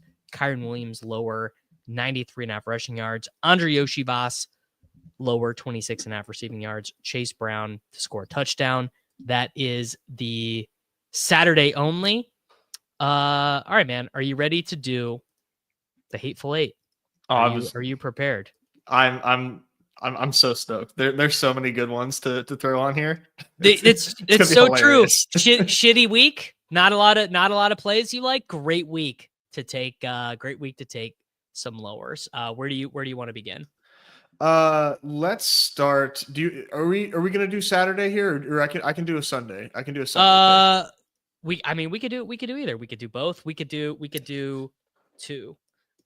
Yes, there you go. There is the link in the description. Also, Smooth Criminal Entertainment. They are also in the description on the YouTube video. So if you refresh your page or just reload it, it will be in the description. But it's also in the chat.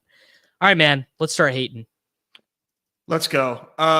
Let's start with there's too many options here. There's just too many options. I was looking at one of these Chargers receivers between Joshua Palmer or QJ for a lower to start. I couldn't take my eyes off these Saturday Palmer, games. 2.5 receptions, super lower. If we took the lower on Herbert completions, Dobbins is expected to be back and play, so there's going to be a more efficient running. Dobbins rested, bro. Dobbins hasn't played for a month. Fresh legs. Fresh legs. It's absolutely on. Let's definitely take a Patriots lower. I'm trying to think of, well, maybe not. Ramondre lower. Oh yeah, Ramondre not to score a touchdown. Yeah, that's or how about pretty Gibson? Solid, right? Gibson not to score a touchdown. Did they give us that? Oh, they do. 0.68. There you Beautiful. go. Gibson not to score a touchdown. Let's do. Do they give us Bo Nix? I was going to say, do they give us? Oh my gosh. Javonte Williams not to score a touchdown. Yeah, I was eyeing up that one. Put your kid's college fund on that one. It's insane. It's insane that it's even offered. How about? Oh, and we can do Jaleel not to score a touchdown in the same freaking game, bro.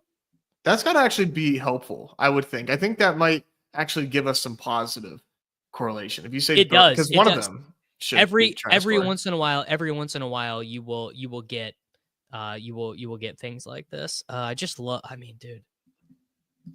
Not that I would do it because I actually have Mims live on a team, so I don't want to be. I asked someone this question earlier this week, Nez. If you could handpick one Marvin to have on your finals team, would you handpick Marvin Mims or Marvin Harrison Jr.? Come on. If I can replace Marvin Harrison with a different first rounder, then yes. Then yes. I would take Mims and take somebody other than goddamn Marvin Harrison that I'm counting on. Like I absolutely have to have Marvin Harrison tomorrow. At least it's an easy sweat, right? If he doesn't do well, then I can just simply release myself from the slow puppy sweat. Now, can someone explain why Troy Franklin, who has one game with more than 2 receptions for the entirety of this season, why is his line 2.5 receptions? What's going on? I'm not the guy to give Troy Franklin any sort of praise. His playing time is marginally fine. He's playing about 40%. Okay, we're doing it. Troy Franklin in there? Yes, Troy Franklin, lower receiving yards. Shilly, brother, you were auto drafting in all my rooms this morning. You were doing a bunch at once, but you were tilting me. There's nothing that tilts me more than I'm trying to knock out like 9 drafts before I start work for the day, and someone is just taken 30 seconds. It's tilting me. With not even just like a quick auto, just Not even pressing the plane, brother. Oh, come on, brother. You got to push the plane. You gotta push the plane, man. People got things to do. Buddy, this is your favorite. Oh, they're not even offering it. Oh no, they are. Kyler not to score a rushing touchdown. Yeah, he doesn't want to run. Are you kidding me? You know you could do this with Baker Mayfield as well. Are you serious? He has. I think that one. I think that might end up making the one of the other Hateful Eights. What else do we want to take from Arizona? We got 2 more. Yeah. Corum McBride not to score a touchdown. That's definitely the funniest thing we could possibly do. Should we just do it? We should just do it. If you lose that one, you just have to laugh. I mean, you could turn this into, let's turn this into an Alex Caruso segment. This guy has hit his lower in every single game this season. Every single game this season. Other than one when he fell on a touchdown. But I wonder when he had the fumble recovery touchdown, did they count that as a rushing plus receiving touchdown, or did you? I don't know. Did you win? Yeah, you got 6 points in draft games for it. That's all I know. Yes, I do know that. I don't know. I'm trying to think. Let's just take Kyron lower rushing yards again. Okay. Yeah, I mean, 93 is so much, and Arizona is not that bad defensively. In fact, no, they're not bad at all. Yeah. All right, there we go. That is the Saturday Hateful Eight. Palmer, lower receptions. Gibson, no touchdown. Javonte, no touchdown. Jaleel, no touchdown. Troy Franklin, lower than 2.5 receptions. Kyler Murray, no rushing touchdown. Trey McBride, no touchdown. Kyron Williams, lower than 93.5 rushing yards. There we go. There's an NFL scoring rule book I had to look up for my Sims at one point. Dan, you know ball, bro. Putting in fumble recovery touchdowns into the sim. I mean, that's overfitting to a T. If you are not including NFL rule book distinctions in your Sims, you're getting outworked. That's ridiculous. All right, man. Let's do the Sunday Hateful Eight. Let's get after it. Okay, yeah. I think starting with Baker to not rush the football into the end zone is a pretty good start. Yep. Sorry, Bake. Love you forever, man, but we're not doing this. And then we're going to do that again, and we're going to say that Rachaad White also does not generate a touchdown in this game. Although, to be clear, I'm playing this one both ways so that I can't be wrong, because I am taking him in BRs. Well, because different story. Well, it's just like if Bucky Irving's going to be a first-round pick and there's a chance that he plays the second most running back snaps on the Buccaneers, like there's a chance of it, then you should probably have some of the other guy, even if your heart's not in it. Yeah. I mean, and that's obviously like, that's different. This is we're just simply trying to win money in pick'ems. All right, I've got another one I really like here. Breece Hall not to record a receiving or rushing touchdown. Let's go. It's not anything against Breece. I've always kind of been a Breece guy, but he just is like the Jets are shitty. He's not playing. The thing we always loved about Breece was he has all this work. Yeah. He gave up, about 35% of the snaps last week to Braylon and Isaiah Davis.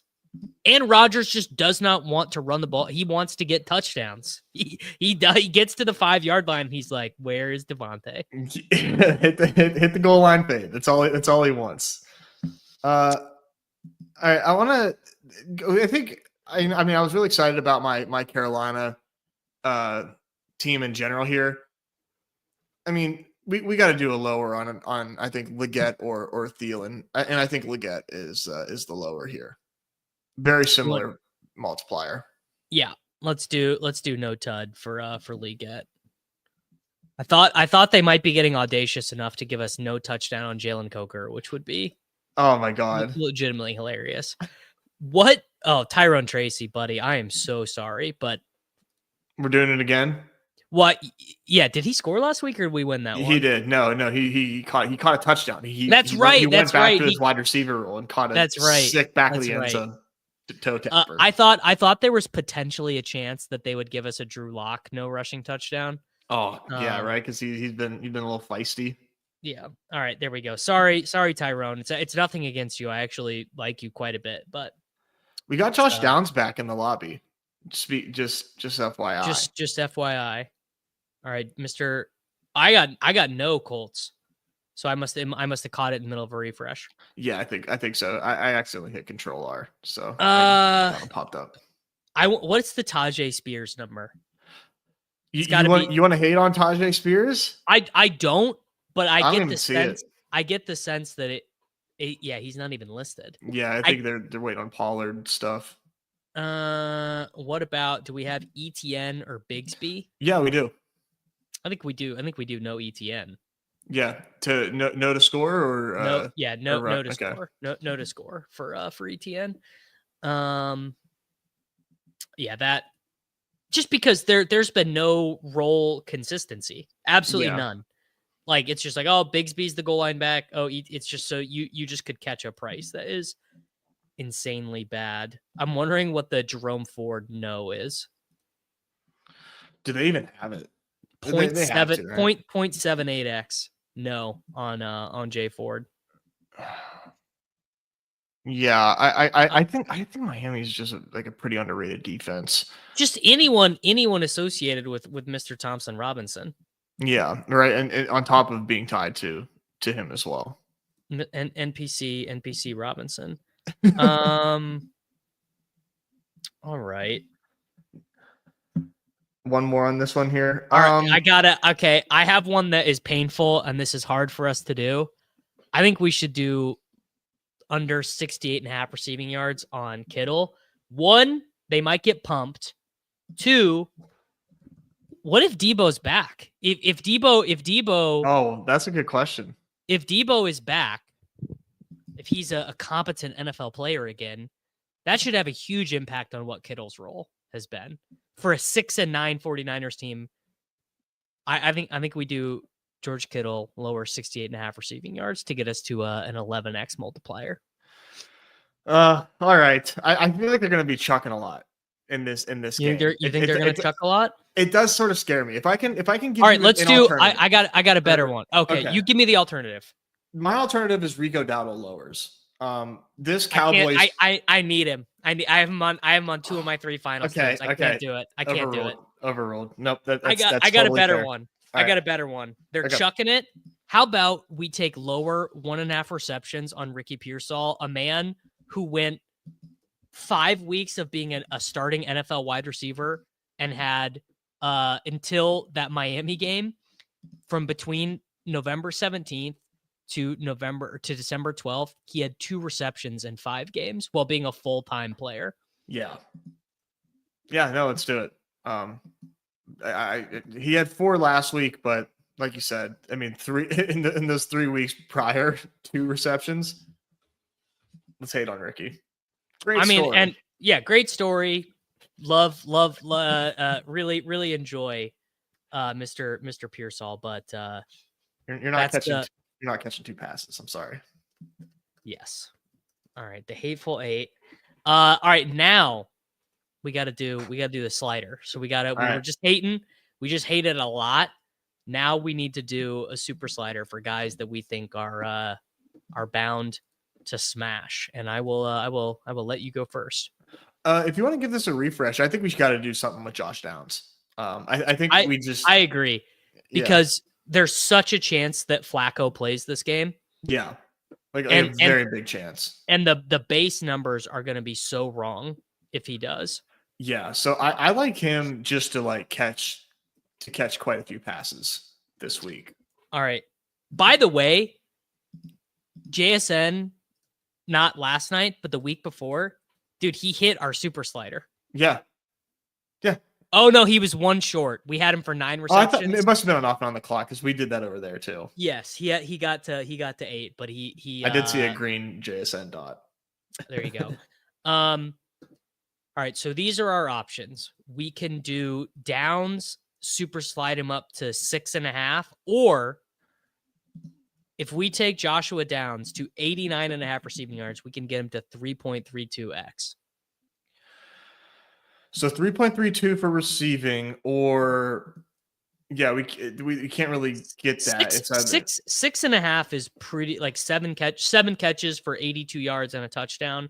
Very reasonable line for Downs. Obviously, the reason with the receiving yards is it leaves you more open if Richardson does start, and if they're beating the shit out of the Giants, which they're likely to do,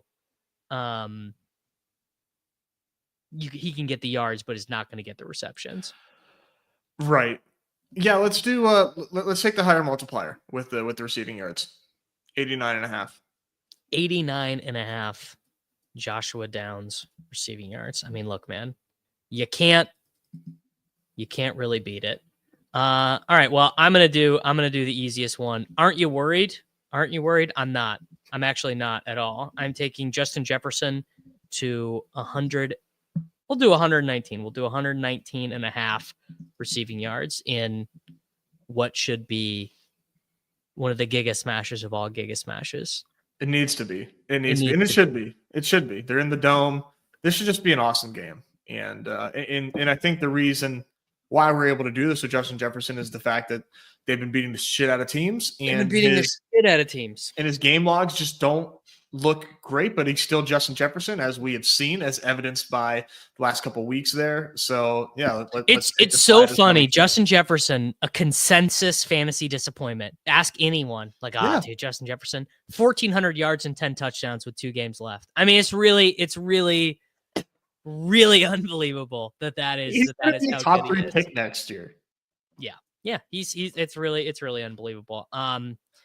All right, there we go. I think we got to go Bucky, right? For our how do you want to slide him? So I think we want to focus on the rushing as opposed to the receiving, because I think that's more the category where White can still contribute. We could do 2 touchdowns. That 2 touchdowns is 2.29x. Okay. 100 rushing yards is 1.56x. 119 rushing yards is 3x. Combo scrimmage yards, 124.5 is 1.65. Numi, we've asked you this so many times. Fantasy points multiplier, bro. Trust us. Can I get 24.5 fantasy point multiplier for Bucky, bro? Come on. We'll be responsible with it. We promise. Just let us do it. We just need it. I will do any of the above. Nez, who do you like, or how do you like that slid? I think combo makes sense for how we've been talking about Bucky Irving in this game, where we think that he has the ability to get more receiving work here. I think just doing 124 combo, because he might be able to do that rushing, but giving the rushing to do this on the ground as well is pretty sick. I agree, and that is quite a healthy multiplier for 3x, and it's quite feasible for 3 pick. And very, dude, come on. I mean, this is like basically even money. Now, if we're doing the Downs thing, and we're saying Richardson doesn't play, do we do Mr. Taylor to record not 1 but 2 touchdowns in this? I don't love this one. I wanted to get him up in rushing yards, but his line is literally 104.5. So I think maybe the market has accounted for Richardson not playing. I think they may have. I kind of like for him to score 2 though, right? Don't you agree? The Giants are just putrid. They are so bad. I don't think it's that crazy that he's scoring twice on this Giants team. And now look at that month. Oh, buddy. I'm gonna do this one twice. So okay. I'm gonna do the standard, and then I'm gonna reuse players, and I'm also gonna do the flex, bro. Yeah. Gotta get the because if Jonathan Taylor only scores 1, I don't want to be pulling my hair out. Yeah, don't want to be a sad boy. Well, you'd be so bummed out if Will Mallory scores a touchdown on an end around, to ruin your day. That's a real ADP chasing callback. Exactly. Yes, it sure is. Okay, there we go. What are the exact sliders? They are. Oh, I forgot to put that in the YouTube chat. All right, we have got Josh Downs 89.5 receiving yards, Justin Jefferson 119.5, Bucky Irving 124.5 combo yards, and Jonathan Taylor to record more than 1.5 rushing or receiving touchdowns. And now we can we'll go back and we will end it with the final unabated pick of the slate. Let's see what they have for us. Let's do Aiden O'Connell passing yards again. I feel really good with that one, so we can toss that one in. Yeah, he's gonna be my favorite this week. 7.5 receiving yards for Jalen Naylor feels low. Am I tripping? I feel like he's like they popped up for me this morning too, man. And I think that I don't know if there was some sort of, I was looking at market-based projections and there was a weird market-based one, I think, throwing it off. But with Cardi also, he plays about half the snaps. Like it's just like he has not produced much recently, but you and I are also in agreement with Derek that this is going to be a higher pass attempt game than both of these teams are. The last time he ran fewer than 49% of the routes was week 9. It's been, and if you take out week 9, from week 10 and all the way through week 16, he's ran greater than 50, like well over 50 on these routes. So, and we both agree this game should be up pace. Let's go. Yeah. It's just basically one catch. Basically one catch. Basically one first down for Mr. Naylor. Would rather die than take a Brian Thomas Jr. lower. Yeah, absolutely. No, I was looking at that number too, and I'm like, it feels like such a like by principle lower, but I am a man with different principles. The DFS community is going to hate this one, but a Chig Okonkwo lower receiving yards. I mean, guys, you can't fool me, Chig. I'm familiar with your game. This is like year 4 for you. I've seen what a Chig Okonkwo breakout looks like, and it is immediately followed by a Josh Wiley touchdown, like literally immediately followed by a Josh Wiley touchdown. So Chig Okonkwo lower. Darnell Mooney lower receiving yards. I mean, Lord knows I love the hate on Darnell Mooney. You got any pushback on that one? I thought you I thought you liked Darnell Mooney in this spot. No. No, that was against the Bucks. You were probably talking about. He's a Tampa Bay Bucks merchant. We looked it up. We looked at the data. He's a Tampa Bay Buccaneers merchant. I'm just like, let's do it. I love Michael Penix so much, man, that like it just, it's in the spirit of this doesn't sit quite right with me because I'm rooting for Michael Penix so hard. I want him to be successful so badly. Sure. Yeah, I got no issue with that. Yeah, I don't mean to. That's shut fine. This down here, but no, we are good. Let me make sure he's not in there. Let's take him out. All right. What else do we think is interesting here? I actually like the Josh Allen lower passing yards, same as I did last week. It's just unnecessary, bro. They don't need it. Yeah, last week 154.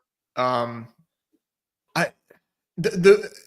keep this back-to-back pushbacks, and I apologize. No, I want this, bro. I think this Jets game is going to be exciting. I think that they are going to make this a game, and I think Josh Allen also, if you believe that he cares at all about, I mean, he just got that pendant for winning MVP from his lineman. Do you think he wants to add another one to the collection? Like Lamar is breathing down his neck in this MVP race. Maybe, and it's a divisional game. Maybe he decides to to ball the hell out this week. I don't think it's inconceivable. What? No, can't do Chase. Oh, here we go.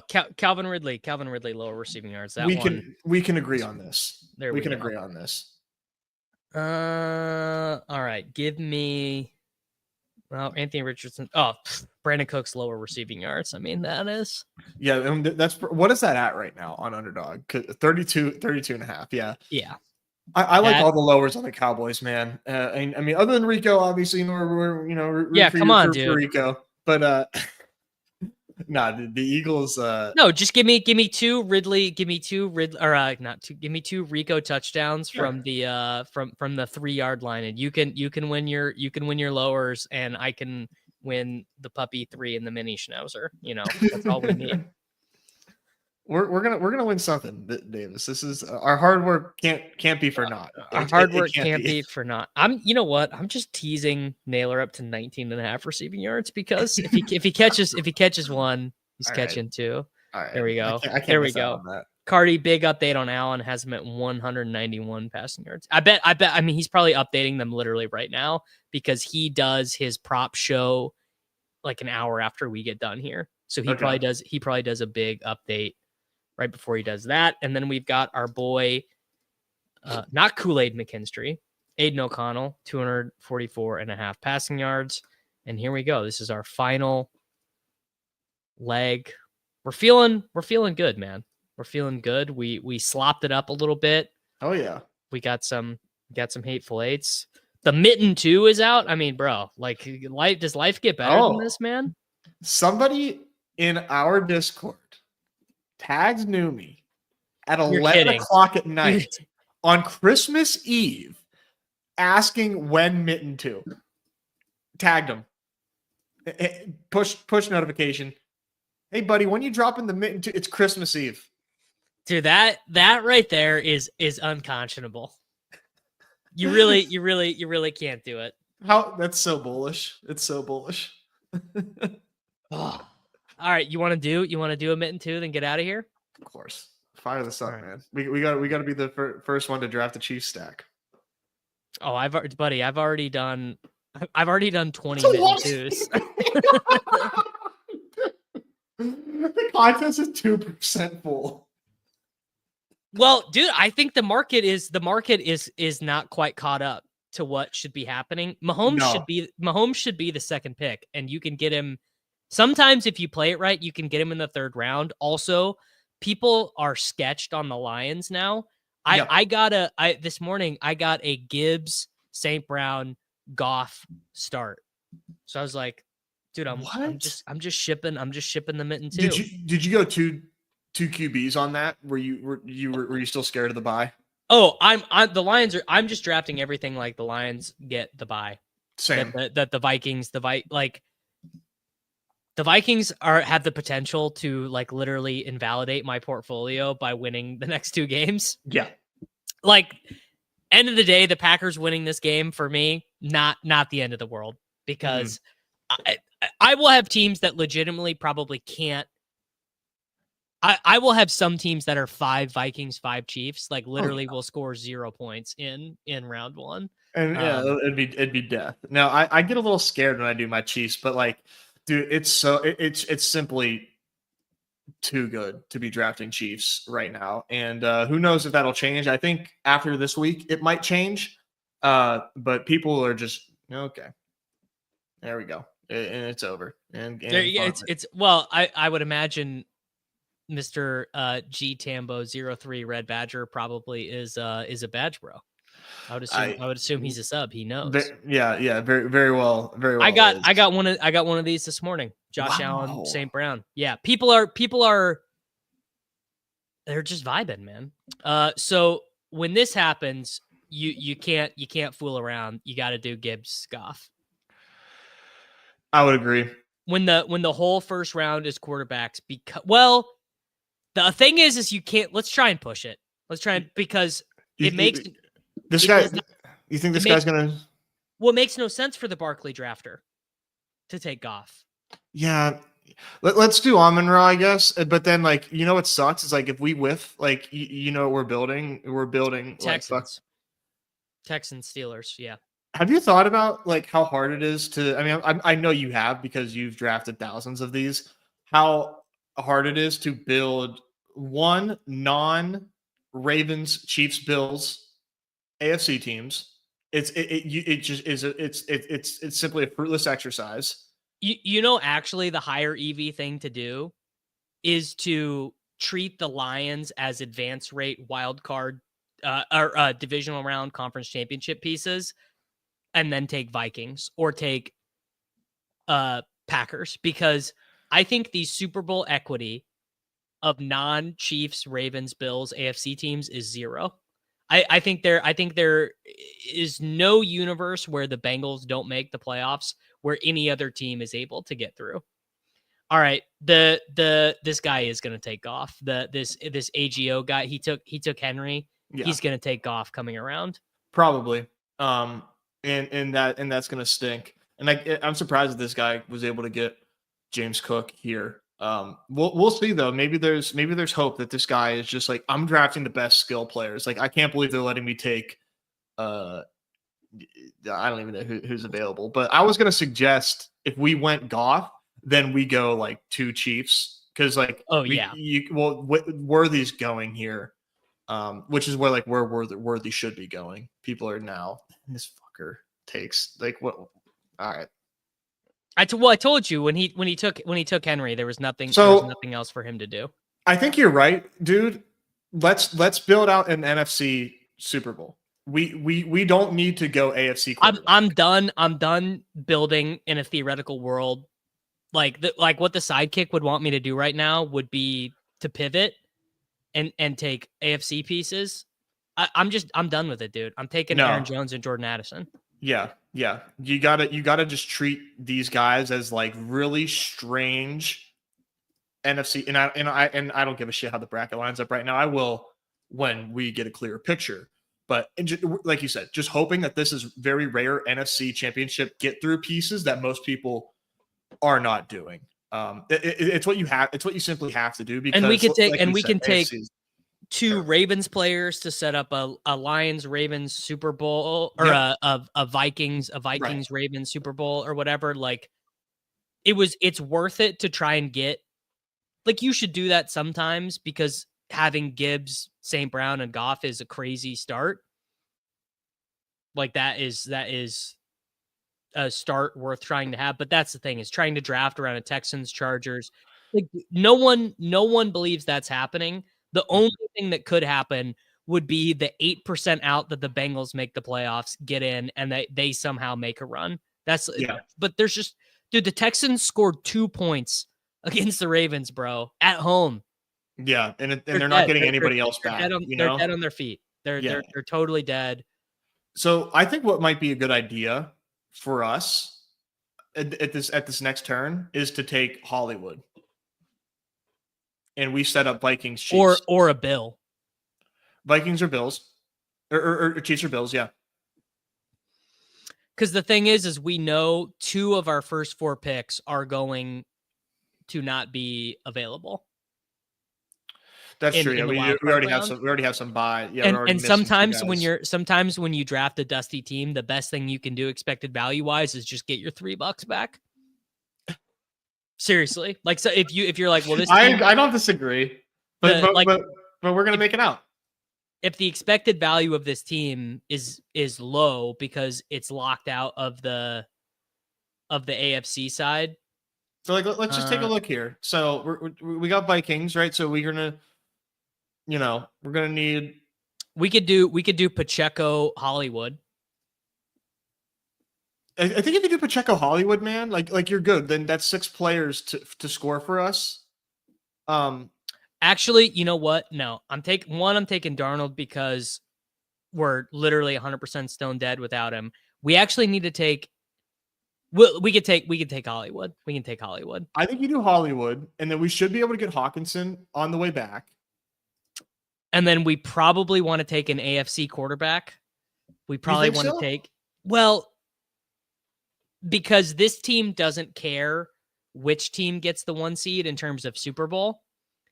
But if you're worried about Darnold, like I don't think we can afford to take another quarterback. Yeah, no, you're right. Unless, yeah, so if we have 3 bye week players, which right now we do, then I would say, you know what, let's maybe toss in like Jaden Daniels and like really try to brute force our way through to the next round. Yeah. But if we take another bye week player, which would be some Chief, if that happens to happen, which I don't think is out of the realm of possibilities for us. But yeah, we need Hawk really, really badly. Really, really badly. Well, let's see what the Justin Jefferson team took Bateman, so it's probably unlikely to take. He's got to take a running back at some point.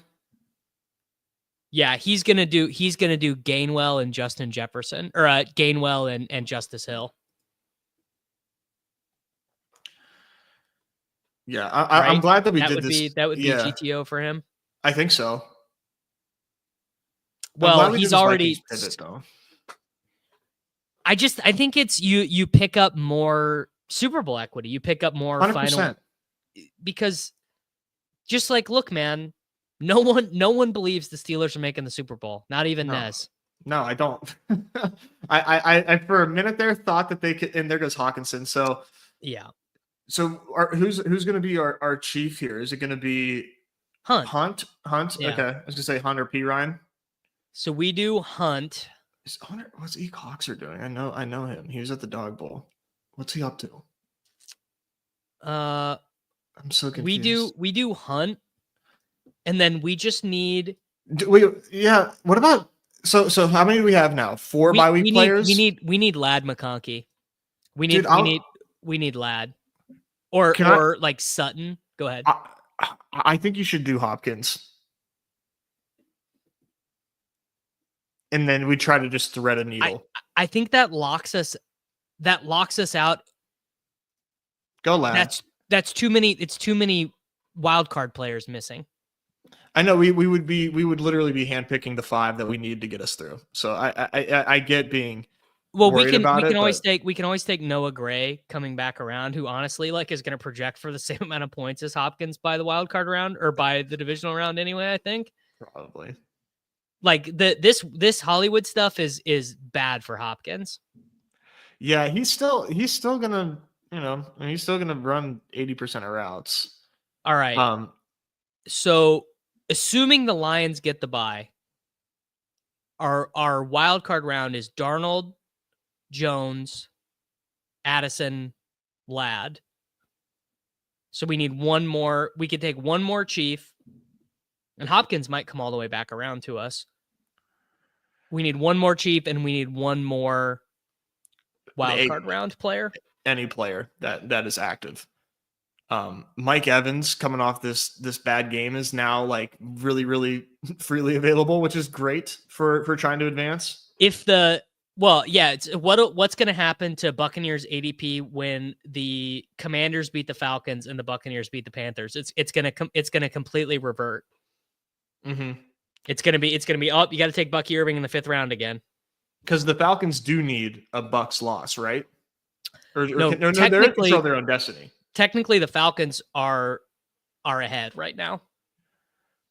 They control their own destiny. That's right. Yeah. The Buccaneers now do not control their own destiny, but the Falcons, the next 2 weeks, they are underdogs to the Commanders. Well, then they play at home to the Panthers. So I guess you count that as a win. The Panthers are playing a lot better though. True. All right, so we do Hopkins win. So we do Noah Gray. And then I think Mike Evans. It's fine with me. The other thing is we could take Dobbins. We could take another Charger and set up the theoretical world where the Chargers Vikings is the Super Bowl. I think the sidekick would say Dobbins. So you got 3, 4, just to not make that Ladd McConkey, just to give it a little bit more. Well, basically, it brings you another whole Super Bowl with a 5-man roster. Yeah, and we can flex him too. Okay, I'm with it. Yeah, I mean, like the odds that J.K. Dobbins and Mike Evans, I think they're going to project pretty similarly fantasy points wise. No, and it gives Evans is certainly the better wild card round pick, but Dobbins brought us a whole different universe, a whole different part of the game tree, basically, where before this team was dead to a Vikings Chiefs Super Bowl. That's the only out it had. Now a Vikings Chargers Super Bowl is live. I like that we gave that an option. I think in hindsight, knowing that Mike Evans would have been there where Dobbins is, I probably would have done Hopkins. Either Hopkins Hunt or just Hopkins in general. But that was a tough start, so we had to pivot somewhere. The fact that we started off Lions kind of forced us to get strange, but we dug ourselves out of a hole. This Lions Ravens start. You're shit. I didn't get to look at all of it, but basically you that can pull is it back up if you want to. But can I? Yeah, with best ball you can. Oh, here we go. So this Barkley, Henry, Goff, Laporta, Nico. This is a mess. Yeah, it's a complete auto draft. Okay, all right. So that was never mind. I was gonna try and compliment. No, that's a big mess, and there's no saving that. That's a problem. Yeah, you really have to pay attention to the rooms because it can absolutely just destroy your time. It sure can.